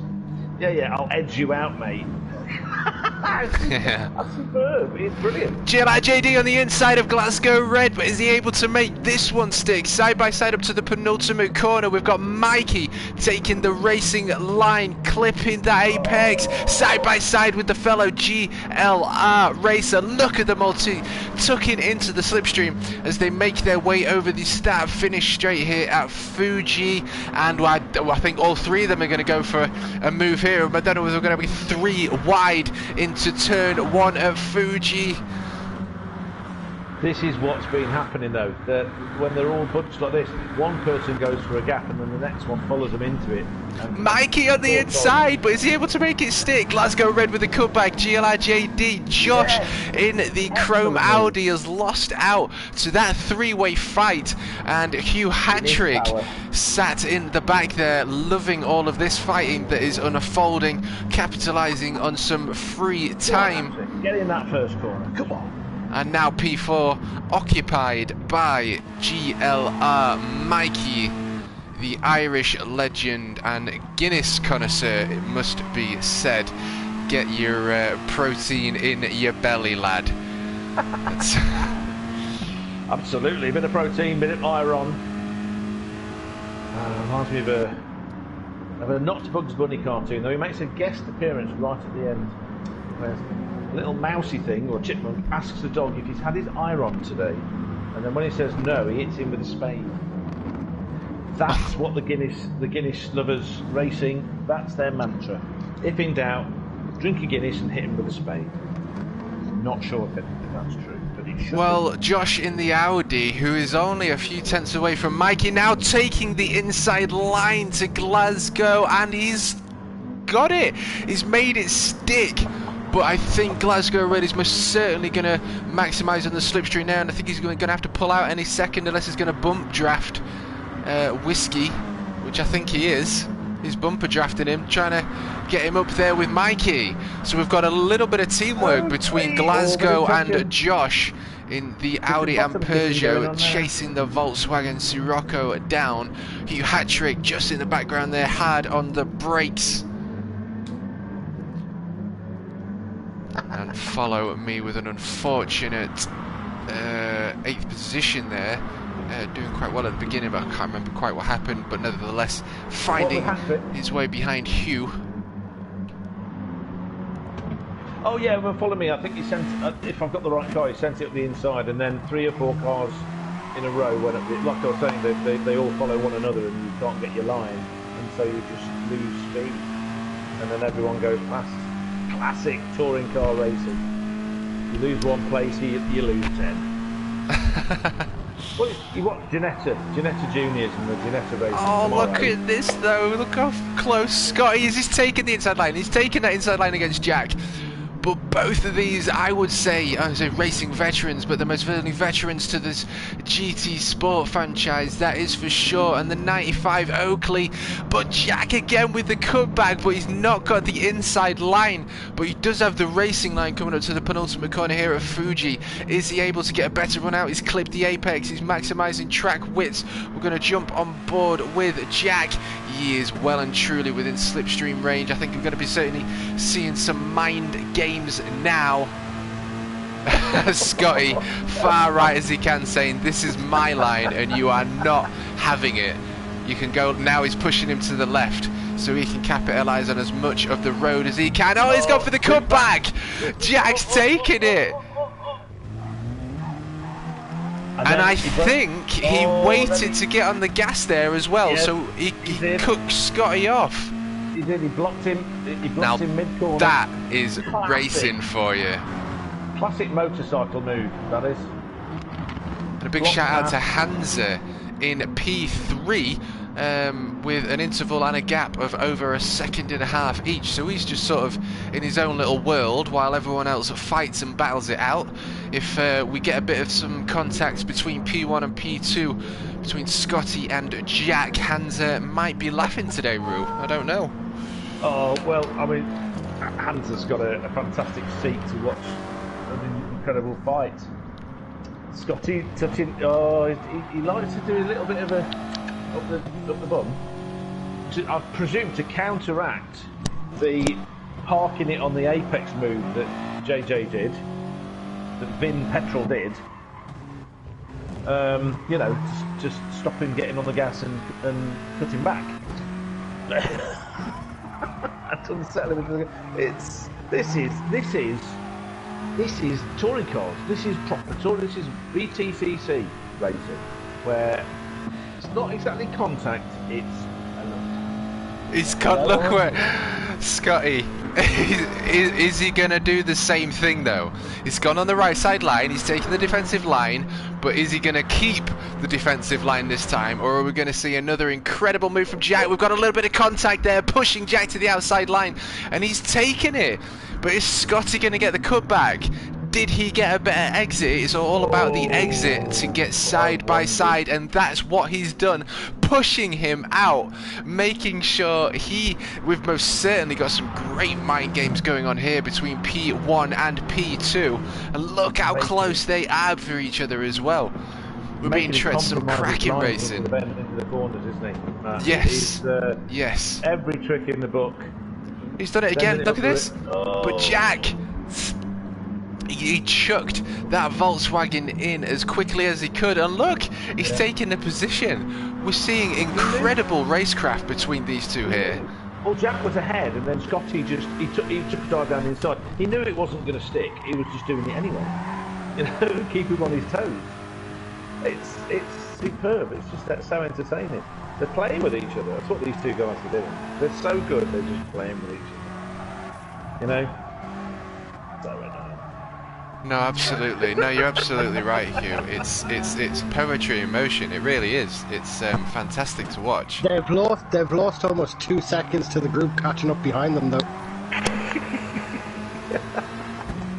And they're still a second and a half ahead. And they're just swapping. I'm just going to look back to see what's happening, because there's plenty of close racing going behind. Glasgow's lost a bit of ground. Hughes still holding station behind, but he's got... I can't believe it. Peter Piper from Poland is approaching him, and Hughes going to be in trouble soon, because our Polish friend, he didn't like the fact that, oh, what's going on here? They're catching the Glasgow as well. This is going to be a 3. You're going to have the KFC, deep-fried KFC, battered, with deep-fried battered Kit Kat, followed by Polish sausage. Oh, that sounds amazing. It's going to make a fantastic deep-fried meal with this racing. Superb. Come on, guys. This is good. Well, we've got Hugh Hadrick having a great fight with Follow Me for the fight for P7, and Glasgow Red finding himself in P6, and JD in 4th position and pulling away from fellow GLR member Mikey. Very quick dude indeed. I don't know whether he's had a couple of shots of whiskey, but he's in my favourite position. He's in P4, and we are 1.5 seconds away from Hansa, who is currently still occupying P3. He's catching the leaders, though, like our lovely Guinness fairy said. You know, their battle, them playing with each other, having a bit of a game. He's costing them... I don't think they care. They're just having too much fun. Yeah. By Thor's hammer. They are enjoying themselves. Matt, can you keep the race info up on it for a little while? There are a few people asking in the chat. The what, sorry? Can you put the race info? So the leaders, there you go, that one. Perfect. Yep. Marvelous. No sweat, mate. Well, Scotty nearly 0.6 of a second away from Jack, but he's going to be continuing to pull him in. He's nearly at that magical window of 0.75 of a second, though. If Scotty is lucky enough to pull out of slipstream range, he might be able to take it home with just over 12 minutes of racing to go. But look how closely packed all 8 drivers are here for round 3 of Fuji. Yeah, absolutely. We're being treated to incredible racing. So we have Vin Petrol, and what are we going to call Scotty? Scotty. In there, I don't know. Doing the tango, that's what they're doing. To Rush. They're listening to Red Barchetta or Xanadu, Tom Sawyer, and they're going hammer and tongs at it. I'm pretty sure that if I could play Jack Baldwin Rush songs, he'd love them. Yes, absolutely. They're no Madonna. I've never had plastic surgery, ever, for anything.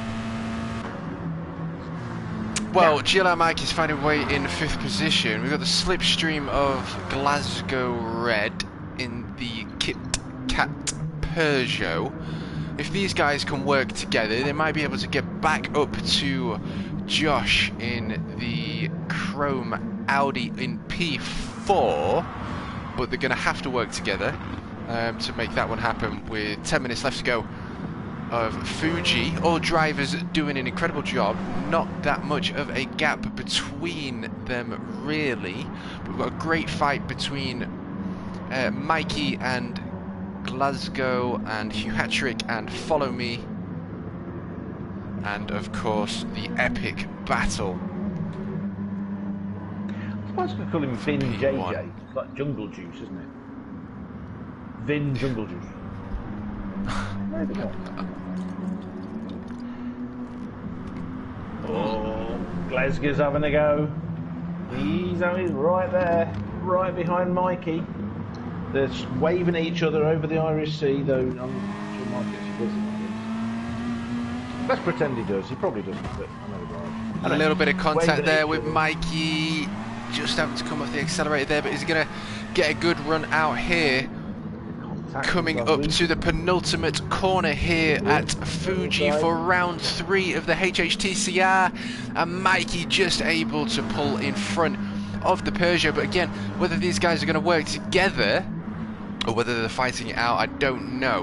But we're going to have to wait to see. 9.5 minutes left of racing here at Fuji, and we've still got Hugh Hattrick battling it out with Follow Me. Yes, he's just giving him a bit of a little bump draft. He's down the inside. He's done the get out of my way. And Hattrick's cut back, and they're alongside each other. Oh my goodness! And Hattrick's got back in front.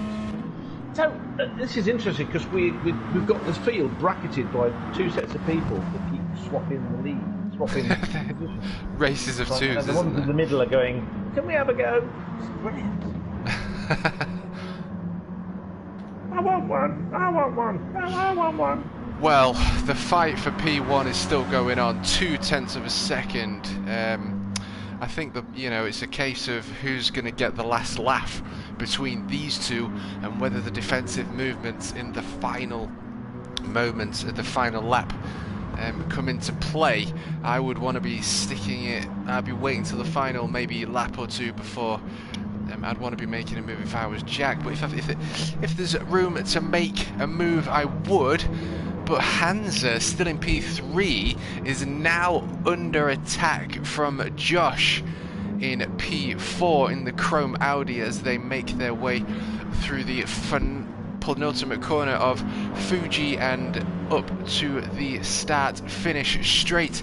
We see Scotty and Jack in the camera view there, continuing to fight out for P1, and they've pulled a bit of a lead again. 2 points. I think they're extending their lead. Maybe they've settled down a bit. Oh no, maybe not. As he says that, there. Jack's overshot. Ding dong. He has indeed just caught that, and still within slipstream range, still within pounce range, so not too much of an error for Jack there. But with his driving capabilities, you would most certainly expect him to be always ready to adjust that steering wheel if he loses grip. And if you're ready to counter steer and you're ready for that car to become loose, then it's easy to catch it in time. But just under 0.3 of a second, and let's jump on board with Josh, because he is now closing towards slipstream range, which means he's going to be pulling in P3, the identical Audi of Hansa. Just under a second. Ideally, he wants to close that gap to the final corner. But Peter is now... Peter and Hugh, they're taking each other along, they're joining them. So what was 2 groups of 2 is now turned into a group of 4. The race is coming to these guys, so everything from 5, 6, 7 and 8 is grabs these 4 drivers. 6 minutes to go. check out Scotty and Jack again. They could be talking to each other if they put the windows down. They're that close to each other. Scotty, though, going for the cutback with 5 minutes left to go. We've got more contact as they come up to the second corner here at Fuji. I'm going to have to do the jump on board again. Where is it? Oh, there we go. He's just tucked in behind him, but he wouldn't. He wouldn't let JJ go right over so he can take a proper race in line. Tried to compromise his line so he could stay with him better, but Jack's pulled away a little bit. But I mean, that gap means nothing on just a circuit like this, does it, with these two? So, somebody earlier was on what's that thing where the people type stuff on the chat, where we're sort of doing a bit of a count and how many times the leader's swapped. Has anybody got a number? Has anybody got a number so far? It's a chat challenge. Type it in. I will forget to read it and then read it later. Chat challenge. Chat challenge. Yeah, I'm quite good at coming up with stupid mnemonic names, you know, and what are they called? Alliterations. Ruse, rant. Stuff like that. Hughes hints, that was another one we used to do. Well, I think we're coming up to the penultimate laps now. We've maybe got what, 3 laps to go, and yet again we are side by side. 3 laps max left. Jerry has just put in the chat challenge 32. 32. Thank you, Jerry. Or should I say, as you're the most sarcastic man alive, thanks, Jerry. I like to keep him happy. Like he didn't like to be called a numpty, so I changed it and I called everyone part of Numpty University, which is different, obviously. He's going to go for a move here on his heavy braking section. Nope, he's taking that racing line a little bit wide, but if he's planted that accelerator down in time, it looks like he'll get a good run, and it looks like he has. We're going to have to just jump on board with the rest of the drivers because we are coming up to the final laps, and JD within slipstream range, only half a second away from Hansa, who's done an incredible job holding off on P3, putting some serious lap times down, but it looks as though Josh in the Audi in P4 has come to ruin Hansa's day, unless Hansa, the German driver, can hold off on P3 as we come up to the final 3 minutes here at Fuji. It looks like Hansa has most certainly got the penultimate corner down of Fuji. So it looks like if Glasgow can, if we can withstand the pressure from Mikey, but Mikey's drafting him beautifully. I think that 5th and 6th are up for grabs. I don't think Hugh's going to be able to catch either of them. Unless they have an accident, yeah, you're right. Mikey's got through. But there's a cutback. There's an incredible action between these two, isn't there? They know that end of the race is closing in, and Mikey looks like he's just on the front line. So Glasgow took the proper racing line, went a bit wider, so we've got a bit more speed getting around this bend now. I think this is going to be the penultimate lap. I think they're going to finish this one more, and then they're done. I agree. Yeah, it's 156, thank you very 141 much. lap. So, yeah, that makes perfect sense. So, Jack and Scotty are still going purple on lap 17. Wow. I mean, I guess they've constantly got slipstream, and they've constantly got the pressure of being pushed, which is the perfect ingredients, if you will, for the fastest lap. It's always good to have someone with you, and it appears that these two are gonna be neck to neck as they come up to the start finish straight yet again for the HHTCR. We've got Scotty flashing Jack, playing as many mind games as he possibly can as they come up to the final lap. Are we gonna get the call? This is going to be the final lap now. yeah, Okie doke, so we are now on our final lap. We've got Scotty going on the inside, GLR JD. Scotty on the inside line. Is he able to keep it stick? They are side by side. We're going to jump on board with P3. And Hansa still able to hold off with P3. But is he able to hold off on this final lap? I was wrong about Hat-Trick and Peter, because there is effectively 4 separate battles going on here. Hugh just got taken by Pete in Follow Me. Mikey and Glasgow are still battling for that last position. You got Josh and Hansa are battling for 3rd and 4th. And incredible racing, yeah. It's just insane. It's just and incredible. There's what? That's they're on top of each other. There's 2 seconds on top of each other. 7 seconds. 10. That's it. Well, Jack seconds. The and whole. Scotty are coming up to the final penultimate corners, so I think that's going to wrap this one up. Final lap, 18 laps in. Hugh Hattrick running wide. Is Mikey able to capitalise on Glasgow? Look at the 2 fronts. Look at the 2 front. Oh, is Jack able to get that run? I think he's got the run. Jack is going to take P1 for round 3 at Fuji. What an incredible turn of events. So someone's run a little bit wide there. Big shout out to Jack taking P1. And my good God, a shout out to Scotty in P3 as well. 0.74. P3 goes to Hansa. Well done, my friend, on holding off on P3 on a very quick Josh in the Chrome Audi. And of course, in P5 is Glasgow Red. Thousandths of a second. Absolutely. Hugh Hattrick taking P6. From the final screen. That is Wow, well done, Jack. Big clap to you, good sir. That is incredible racing. A P1 gold with this Santa hat. I'm absolutely loving that. To VQS Jack. And do we get to have a look at the times? Because I did see someone go off. That was insane. Just race so Hugh Hattrick was in 6th. Follow Me in 7th. Mikey. Mikey So it was Mikey that went off. Yeah, Mikey ended up at the back. What happened? Do you know? Oh my goodness. I didn't see it. He ended up 2 tenths behind Follow Me at the very end. Okay. Well. Just mad. That's mad. Oh. Can you rewind any part of it and see what happened to Mike at the end?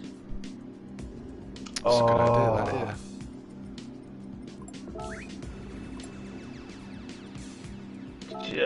Just nuts. I'm geeking out here. Geeking out. So Hattrick somehow managed to get ahead of Peter, and then, as you say, Mikey must have had a last-ditch attempt to get 5th from Glasgow. We'll have a quick look at the replay in a moment. Well done, guys. That was absolutely phenomenal. Well done. No, I mean, what a race! What a race! There's just so much going on, you just couldn't keep up with it. Hansa did an incredible job holding off with P3. We've got Josh GLRJD from America, who pushed his way back up the pack and very nearly took P3 away. And what incredible racing we had from Jack and Scotty. And of course we had some incredible racing from Glasgow Red, Hugh Hattrick, Follow Me, and Mikey as well. So we will jump out of that room, and before we end the stream, we'll have a quick look at the replay.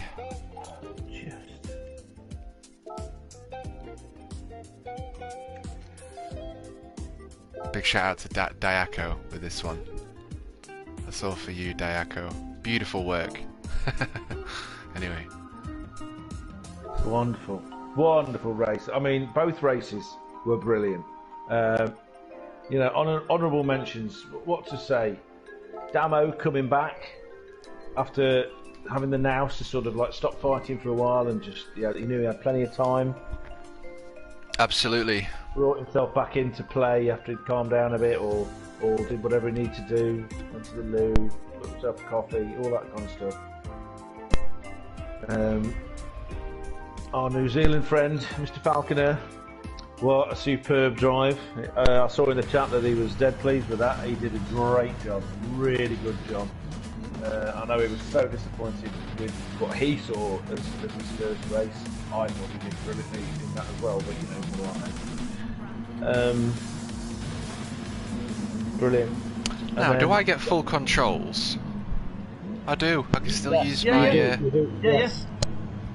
Incredible. Well, I'm not going to end the stream there. We're going to continue watching a replay of the events that had happened. So let's jump on board with P1. Can we change camera angles? We can indeed. Yeah. If you do the, what do they call it, the chase cam of Mikey, you'll be able to see everything in context if that's the one you're going for, bud.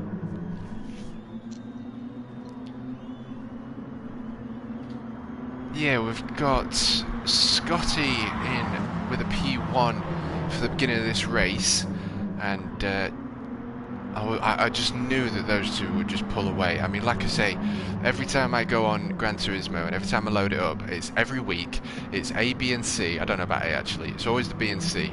It's the manufacturers, it's the Nations Cup, it's the special events. Jack is always at the top of the leaderboard. He's always a second quicker than the quick guys. He's always minimum 5 seconds quicker than me. So this dude's a quick dude. He'll only get bigger, but yeah, he's super fast. It's so annoying because he's like 13 or something ridiculous like that. Well, this is it. We've got Follow Me in P4, Hansa in P5, Mikey in P6, P7 is currently occupied by Hugh Hattrick for lap 1, and Josh is in P8. Yeah. Yeah. The first few laps were a proper ding dong. You know, they were all over each other. The whole lot of them. The only one that seemed to have any kind of safety whatsoever was from the rest of the field was Scotty and Jack. They were just off in a little league of their own. Unbelievable. Just had Hansa saying that his dive into turn 1 was quite so, well, yeah, but that's what you got to do. You throws the dice, it takes the number. Yeah, we're going to jump on board with JD for a few moments because he's had an incredible race going from last place to very another lap, and I think it's very interesting when you see people catch up or they're battling it out and it's sort of the last lap that decides it, because another lap and you know it could have been a different story for quite a few drivers. We've had incredible racing throughout the full 30 minutes. Especially when you consider the fact that first place was decided by 73 thousandths of a second. Now I've seen gaps of that order in Formula 1 over the 25-26 years I've been watching avidly.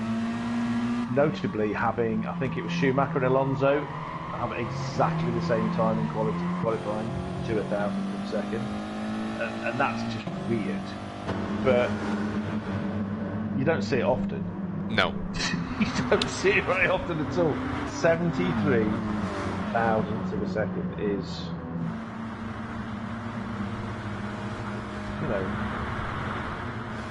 I remember as a kid when you used to get a stopwatch and you used to try and press it twice as fast as you can to see where you could stop the time, and the fastest I could do as a kid was 0.2 of a second. So 0.2. 73 thousandths of a second. Just checking a quick replay. Incredible corner between Glasgow Red, Follow Me, and Hansa. Let's go back again. And let's 6 seconds, there we go. Follow Me just on the outside of Hansa in P4 and 5. Glasgow Red still able to hold off in P3, but that was an incredible nearly 3 wide into that corner. Mikey in P7, and both the GLR JD and Mikey in P7 and 8, and they worked their way up the grid throughout the entirety of this race. What happened with Follow Me? How come he ended up at the back? I'm just watching you there online now. Yeah, that was an interesting one, wasn't it? Because he was right up there. There you go. Here we go. You'll see it in about 5 seconds. Sorry, Follow Me. He's in fourth. He's close and battling. He's got pressure. It was a little bit of contact with Mikey, I believe. Unintentional. Can you do the chase cam on Follow Me so we can stick with him? Yep. Oh, something weird. Okay, so he just lost it and went off. There was no contact. He hit a cone that looked like on my screen. You're welcome to stay in the chat pie, Richie. But no, that's after. He hit the cone when he's at the back. Before, he was halfway through the corner, his wheels did a kind of a wiggly thing and went off. Really weird. Lost grip, I guess. Or... I'm uploading the 2 races now for sure.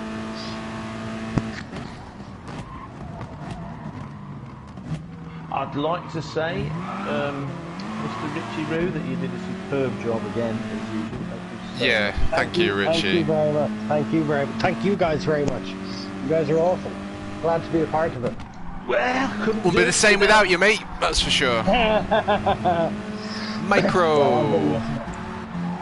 Nice that you're no longer the magical fairy. You're now the magical women fairy. You've grown up. Hey. Right. I'm still live streaming, I think.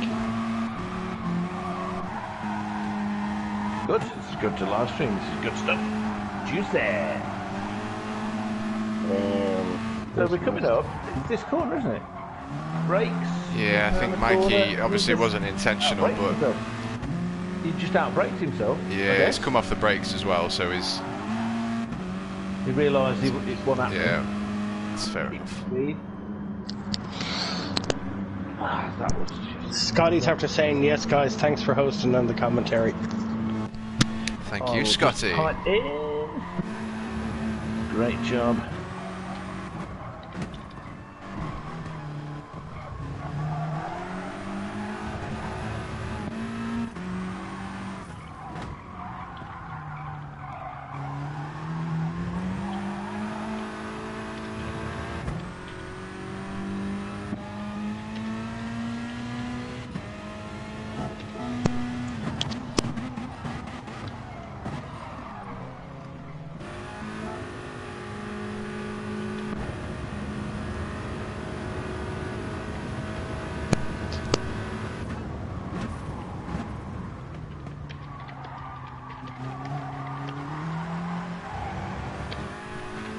Incredible driving between them two. Just every flipping corner was just side by side. Yes, so just a little message.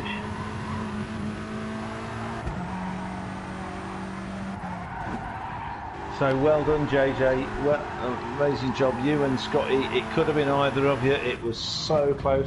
How though, Jack? How you managed to get ahead on that little drag out of the last corner on the last bit of the last lap?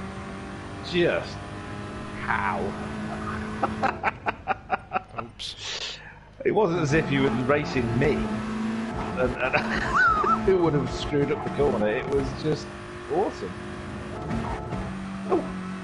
Skleska is after posting into the Discord saying, apologies to Follow Me, man. I pretty much cut you off last corner, lap 1. Bless him. It's difficult with racing. It's very difficult. You've got so much to concentrate on as well. I don't think any of our racers are the kind of people that put, you know, oh, that's my job. Well, I'll qualify that. in a real race. Obviously, most of our racers are the kind of people that will punt when they're having a lap. As I noticed. We've got to do that though. What did Glasgow call it?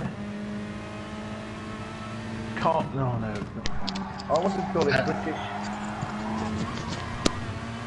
British Crashing Car Championship, and he had a better word for it. What was it? Do you remember? I don't. No. It wasn't Carnage. It might have been Carnage. Catastrophe. Oh, what? Can't remember. Glasgow. What was it? What was the word you said? The C word. I'll ask him on Discord. I can do that. Why didn't I think of that? We can ask him on that. Join Discord, everybody. Join the Hugh Hattrick channel. Join TMK's Discord. You got Discord, Matt? Yes, mate. Yeah. Join Mr. Matt's Discord. The details will be wherever he says they'll be. Where are they going to be? Yeah, well, TMK Racing 444, and then Hugh Hattrick is Hugh Hattrick. Is it Hugh Hattrick? It's just Hugh Hattrick. Well, if you go to the Hugh Hattrick channel on YouTube, the details will be in his resume or at the bottom of his videos, where he does many amazing things in a nice Scottish accent, which is relatively easy to understand. He's not like a, not Glaswegian. Didn't understand him. He's borders. Yeah, so we can see here as well, we've got Josh and Glasgow working together, or rather Glasgow's giving the boost to Josh, and that's most certainly pushed, because you can now just see Hansa in third position just ahead, but Mikey in fourth position. Obviously I don't know what happens to him at the end, we'll have to check that one out, but he's in fourth position. Obviously that's taken from Josh, and then Josh nearly has third position, so he's had a cracking race in the Audi.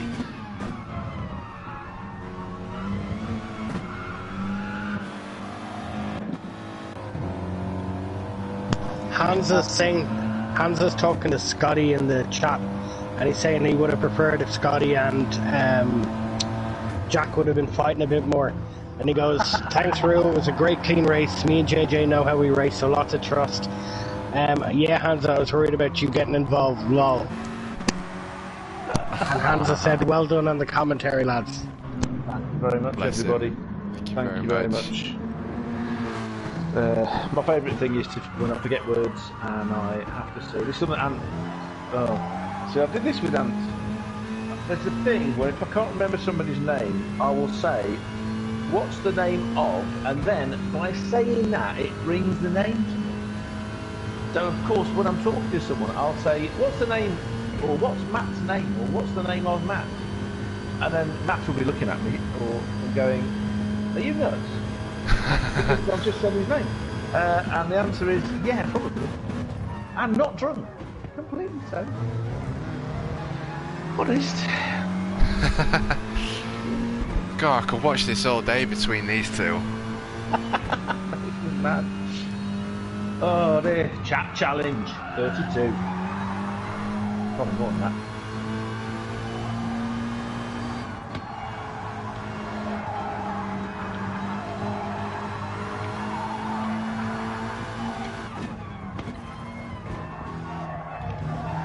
I don't trust you at all.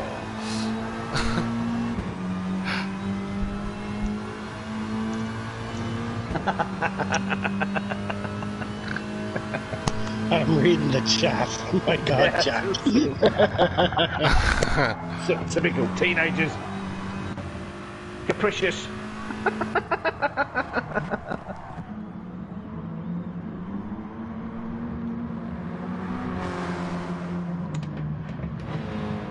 Hansa's going to have a glass of whiskey. He deserves it. He did a great job.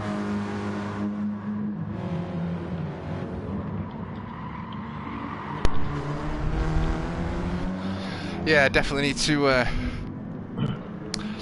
get in a lobby with Jack and follow him, or follow him for at least as long as I possibly can, because it's incredible. pace these, well, Jack and Scotty, to be honest. I mean, they're both clearly as quick as each other. Incredible racing. It's good that the slipstream thing has been, look at that, side by side, pushing Jack to the outside and then Scotty flinging it back to the outside, and now he's got the inside. It's just never ending commentary between these two. You'll see what I'm saying round about now, I think. But it's just like they're playing with it. They're just playing. Yeah. See what I mean? They have these little taps. I don't know which lap it was going to be, but there was one I was on board, and you could see Jack just, you know, like here, and see him. He's just tap, tap, tap. Move over. I want to come across. Not like the nutters in the daily races that, you know, smack. None of that kind of stuff.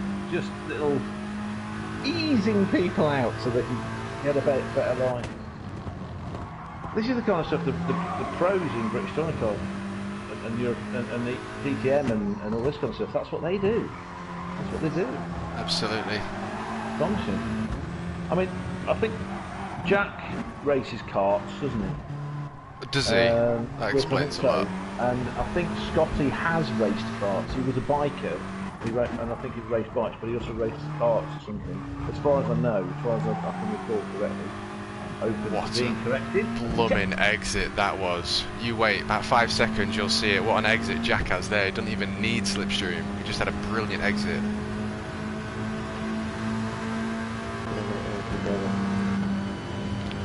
On the final corner of Fuji on YouTube.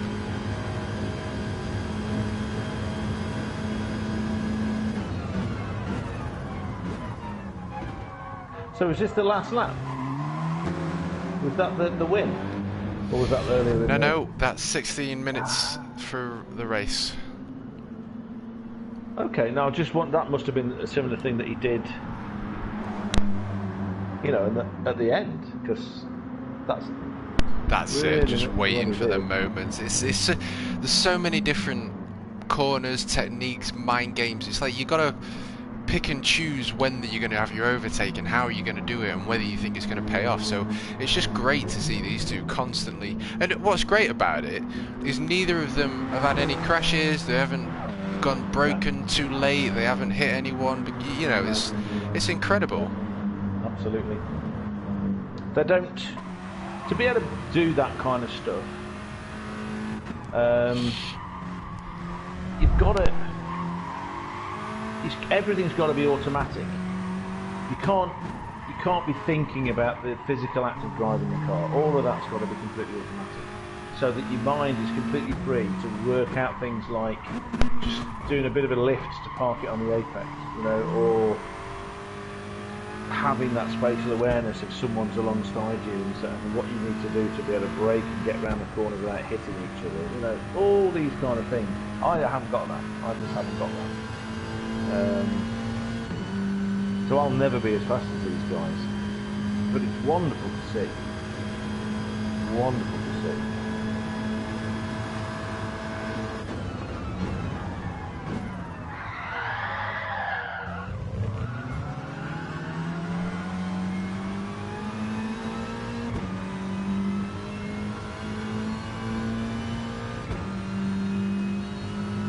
That's where Scotty broke, or Jacko broke himself. Right.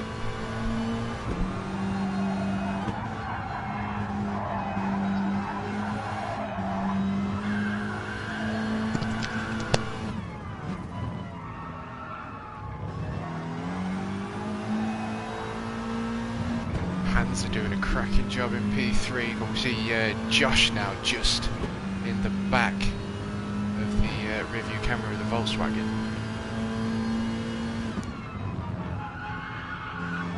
Hansa had a great race. Hansa had a really, really good race. He did. He did.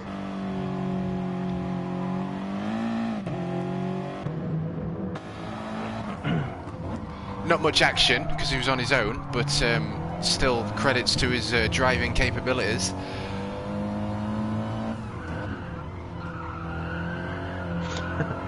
Jack's just saying he'd gone, obviously, and then he goes, I can't find anywhere to watch F1, so I'm back.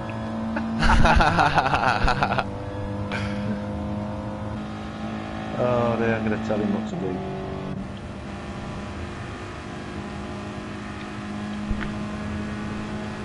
There was once or twice, I think, that Scotty was trying to push Jack into the pit lane. I think so.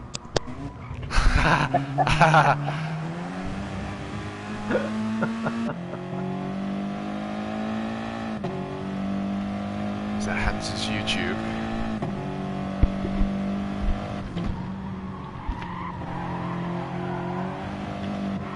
Jack's not going to know what Radio 5 is, Roo. Oh god, yeah, but it's on the internet. I don't listen to it over the radio. Radio 5. It's all I got. If I want it live, it's got to be on the radio. I've got no choice. Good to see you crack up like that, Matt.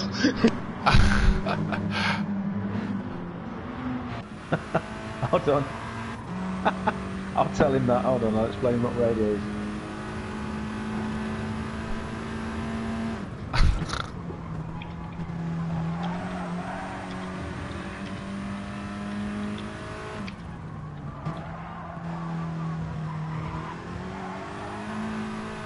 Aerial. No, I can't spell aerial. God, I don't even know what I can spell anymore.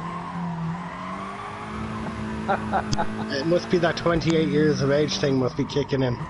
Yeah, what it is, you see, is that when you stay the same age for a very long time, your brain goes to sleep and starts to stagnate. What is? Like, you know, sticking something in the fridge, just because it doesn't go off doesn't mean it stays the same.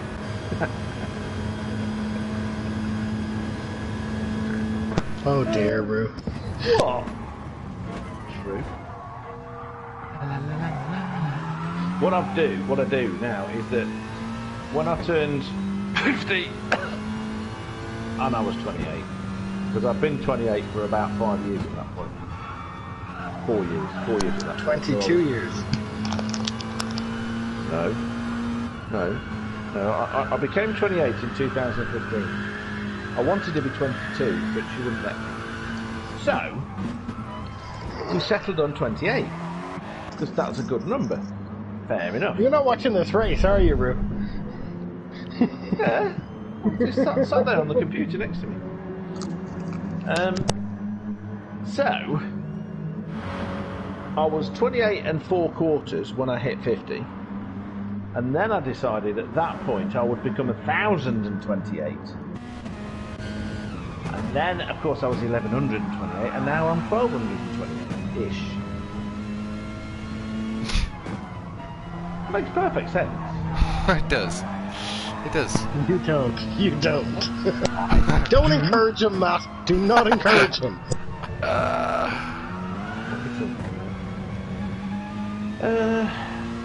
can come out of Gran Turismo now, can't I?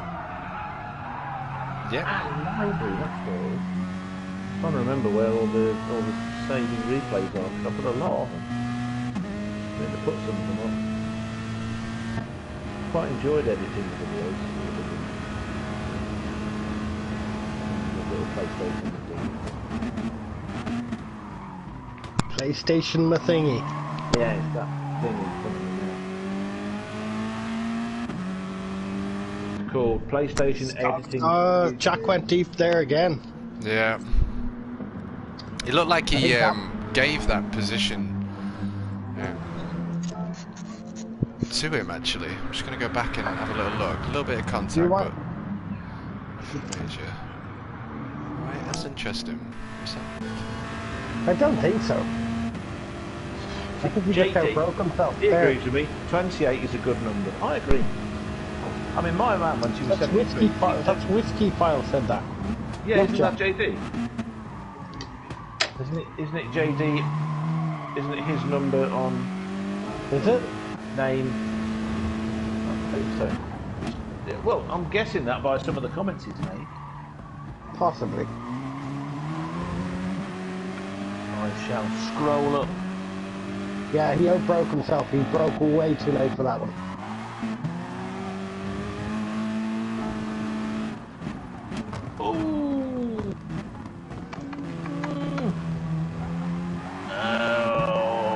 that one.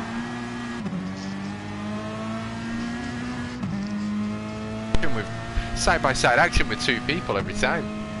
Yeah, yeah. It seems to be groups of 2. It sort of settled down in the middle for a little bit, and then it all came back together as groups of 2 again, didn't it? Yeah. Then obviously started singing that Noah song. Don't you dare, Roo. Into Don't you dare. Don't you dare.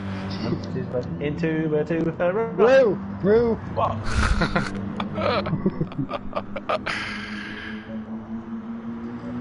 Oh, Jack going for a dupe there. That was beautiful. Them 2 race together so often that they know what they're doing between each other. Fighting.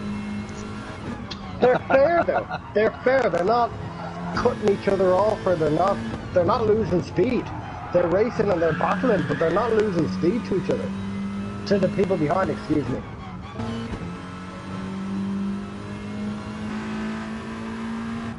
Whiskey, File, JD, Josh, J. Duarte Miller. Yeah, it is JD then. Thought so. He says earlier, I missed fastest lap by about 0.03 of a second. So, well, he went on about whiskey, didn't he? So, yeah.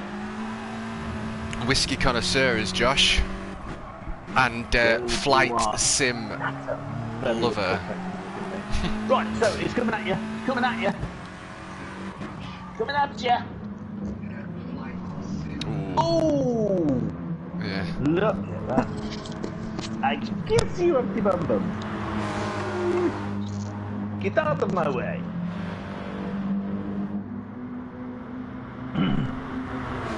I quite like that idea. I think it was Glasgow. Well, somebody came up with it earlier when Scotty was on that massive long, big, long track in like a Renault Megane. Took 20 minutes to get around the track. Look how close these 2 are. Of those tie shredders and knives sticking out the side of the car as being like an extra gambit. Brilliant idea. We could do that in BCCC. I love British touring cars. It's got to be said. Tomorrow on All Day Live on ITV4. Ooh. That's what I like about them. They're on live. They're on for the entire thing all day, and then other weekends they play highlights. You get quality commentators. Obviously not as good as us, but you know. And Louise Goodman, who's better than any of us because she's kind of pretty. Well, got a nice bum. And she's super knowledgeable because A, she used to work for Jordan F1, and B, her husband was Gary Anderson, the technical director for like a number of F1 teams who sadly died a few years ago. Yeah. So she knew her stuff. And she asks, you know when they go on and they ask questions and you get that kind of person asking questions and they go, so how do you feel? Have you got an itchy bum from having the first place? And I would scream at the telly, stupid questions! Like that. I don't care. She doesn't do that. She asks intelligent questions with intelligence and knowledge. Good done. I like that. And there's more of them. I want to eat a KFC now because of his car. Stop looking at I'm hungry for delivery. chicken. I've got probably a kitty cat. The gravy, the gravy. Oh my god, yeah, the gravy. As long as it's thick. No. If they don't make the gravy thick, they've done it wrong in my opinion. Well, it's solid sometimes. It's got to be the beans. What are you on about? No, definitely gravy. Who eats beans with chicken, you weirdo? Me! Duh. Well, I don't. I add some tomato sauce, mix it up, and then I dip my Tomato chips sauce, in it. goodbye, we're out of this conversation. We're done. We're Also, done. in the dip my chips in it. I used to get a Big Daddy meal, or a fully loaded meal. Well, last 3 minutes of the race. So we're going to find out what happened. What happened with not JD, who was it, Mikey?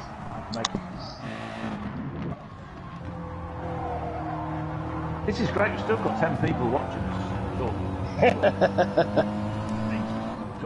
And Matt. Hey. Commentate. It's find it fascinating to see what. It's amazing, isn't it, that you know you can save an entire race. You can choose from all these angles, and then you can go inside of everyone's car. It's amazing, isn't it? For a save replay, to be able to look at exactly what happened from exactly what angle, whereas in real life you've only got whatever's available, if you know what I mean. Yeah, which is rubbish. Because on the camera work for Formula 1 has gone awful. You can't see anything. You know, Who is this we're on board with? This behind Hansa, isn't it? Who is this we're on board with? Josh. Josh, he's trying to push Hansa up to them.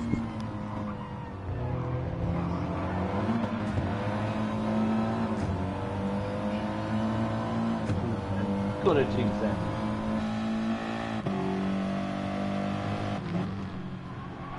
You got a real air of mystique about you, man, especially when you do some kind of mystic fog.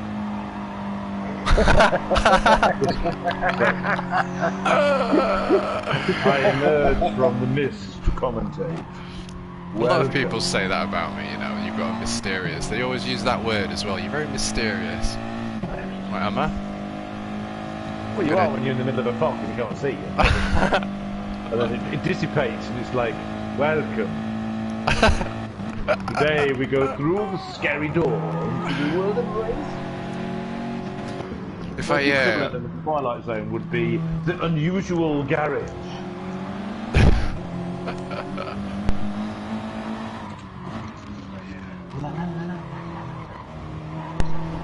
Well, I assume we're going to be on the last lap now, unless this is the last lap. If it is, then it probably is the last lap. 31 and 21, they're going to be starting the last lap. Last lap. They're just coming around to start it, are they not? Yeah, that's right, yeah. Yeah. So, who are we on board with? We're still on board with that's JD. Scotty. Oh, he's bumping Hansa. They were bumping, that's what I'm saying, the last couple of laps they were bumping on the straight to try and get up. Yeah. Ah, I'm with you for P2. I thought at this stage you'd probably want to take the position, but that's good teamwork. I like to see it. Yeah. Well, now this would have been going into the last lap, I'm assuming. And then you can take Now they're going for it. Now they're going for it. So it's kind of the opposite of Formula 1, isn't it? Because in Formula 1 you absolutely don't want to be behind someone. It wrecks you from the side. Because you lose all the downforce. But in this, you absolutely do want to be behind someone because you need to skip through.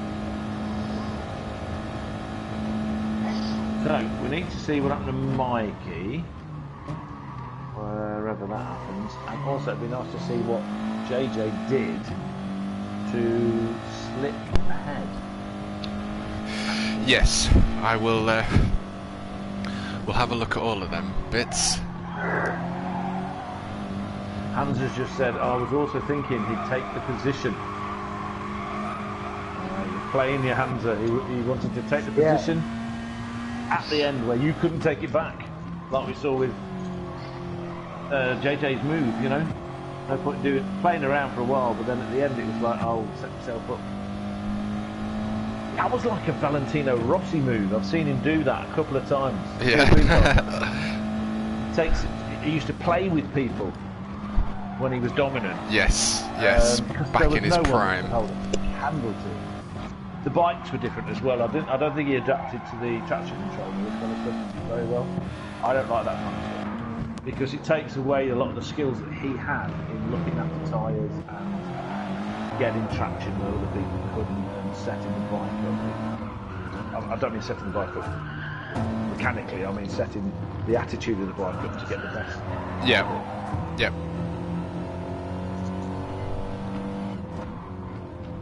Let's see what happened here. Right, so is this on board with Mikey or with Hans? Who are we on board with? I'm just with Josh at the minute, and then I'm gonna rewind and. Yeah, sorry, I just didn't know. That's alright, cool, yeah. Soul Clidork. He's got a good run, but hands are pulling to the right. Get He wanted to away. get as tight as he could. Yeah, yeah. There you go. Then two Might not lunatics in possibly front. on the last lap. keep Look close at to you. this. He's not gonna have. He's not gonna have enough. He's not gonna have enough. Excellent. Oh. That's always the way, isn't it? Josh has said that he made a small mistake, so we couldn't keep with him, and that is so true. That is so true. Rewind it before it finishes. Yeah, I know, I've just realised that. You're gonna have to fast forward all the way through now. I know, yeah. You know, just hold X. And mute. Beep, beep, beep, beep, beep, beep. Oh.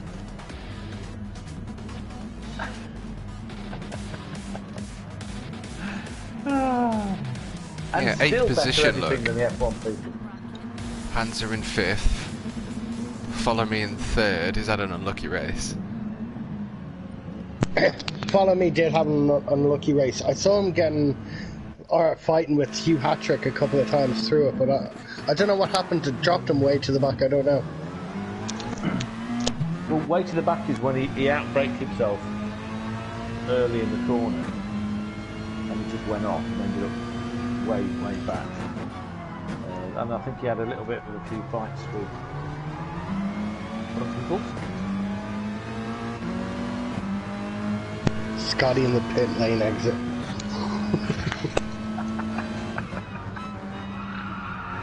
Well, that's what you call using all the track. Alonso does it, and more. Yeah. Oh, he's funny, Alonso. I like him. Love him. That and the fact that he says, keep the stop. It's like the Top Gear soundtrack. Oh, that's faster than I thought it was going. Okay. Last piece of music, the Allman Brothers Band, and it's called Jessica. I used to own the entire thing. It's like a 10-minute track and it just never ends. It fades out. It doesn't actually have an ending.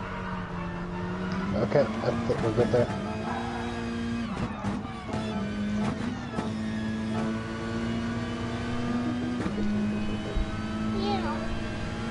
Gosh, they went quick.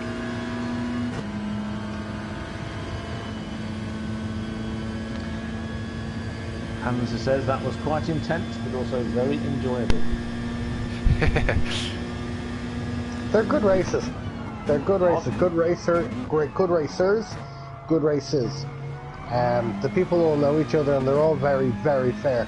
If accidents happen, but no one's going for a deliberate punter. It's not like a daily race or any shite like that. So.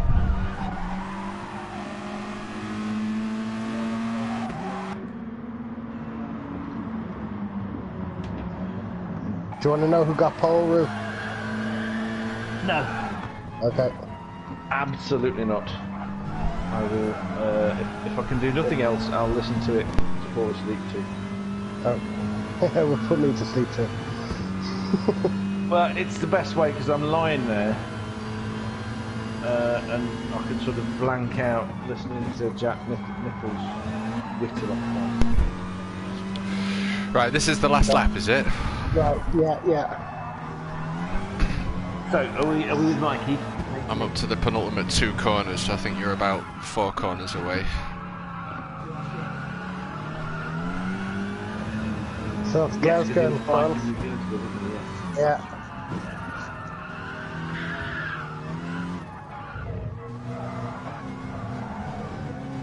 No. Coming up. Follow me, it's behind. There. What happened there? Nothing yet. That's follow me behind. Go back on here, go to follow me's view. Oh. Yeah, back. Go back a car. Yeah. Punted him off. Yeah. Not punted him off, but they contacted. Yeah, it wasn't intentional. Mikey did it way earlier back. himself, didn't he? So it's hard. He could have It been on the happens bus so way much. before, Yeah. Just goes to show how much Can you respect say- oh, Jack you're and Scotty have got with, do you know what I mean, never once doing it. It's hard work, that intense as well. Yeah, he's gone for the inside line a little bit, not quite able to get the pull in. Catching up, he got closer. He's within a shout. Mikey was going for the wide line to try and get a run. Ah, you see the gap in it, yeah. Follow me, stopped. Yeah, he was trying to go for a wide line. He's waiting. He's waiting. Oh dear. And then Mikey's like, kind of go on then. Well, that is that. I haven't stopped it again, it's took me out the... Yeah, that's it done. He's bumping him up the arm. Yeah. That's sheer frustration. He feels better now though because he's drinking Guinness. He says so on the I quote, "My God," big heart eye face emoji. The way that first gulp of Guinness tips the taste buds and enters the body like a burst of glorious fireworks.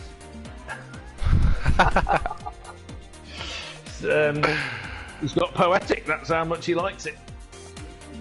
Yes. Beautiful. Well, good one. Thank you very much, Rue. Thank you very much, Matt. Pleasure. Absolutely great job. Great job. Pleasure. We'll be It's doing been this again. spot on. Yeah, thank you very much, Rue. It's been very pleasurable, and thank you, Richie. It's been very useful having you there, and appreciate everything you're doing. Happy to help. Happy to help. Thank you, guys. Beautiful. Alrighty, well, that's probably going to be the end of the stream. Thank you to everyone that's been watching. We're going to have the HHTCR round 4. Is that in 4 weeks' time? Is that right? November 13th? Let me have a look on my little calendar. November 13th, 8 PM. Is it November 13th? Go on, go ahead. Qualifying first. Give me a second, as my phone is old and slow like me. Lids of the Butchers, come on phone. Right, the 13th is qualifying and the race is on the 27th. 13th of November for qualifying, 20th for the race. So what's the 27th then? 20th for the race. No idea. No, that's qualifying for round 5. So 13th is qualifying for round 4. 20th is the races for round 4, and then the 27th, I believe, I may have got that wrong. I think you're wrong. And then it's going to be at Spa. Spa's the next track. Spa's the next track. Do you remember having some problems? That's half an hour at Spa. Yep. Wow, it's like 4 laps. Yes, but think about this, Matt. We have a golden opportunity to correctly identify Eau Rouge and Radio. I might see if I can put it to a vote that we'll do it in the rain instead then. Make it a bit more enjoyable.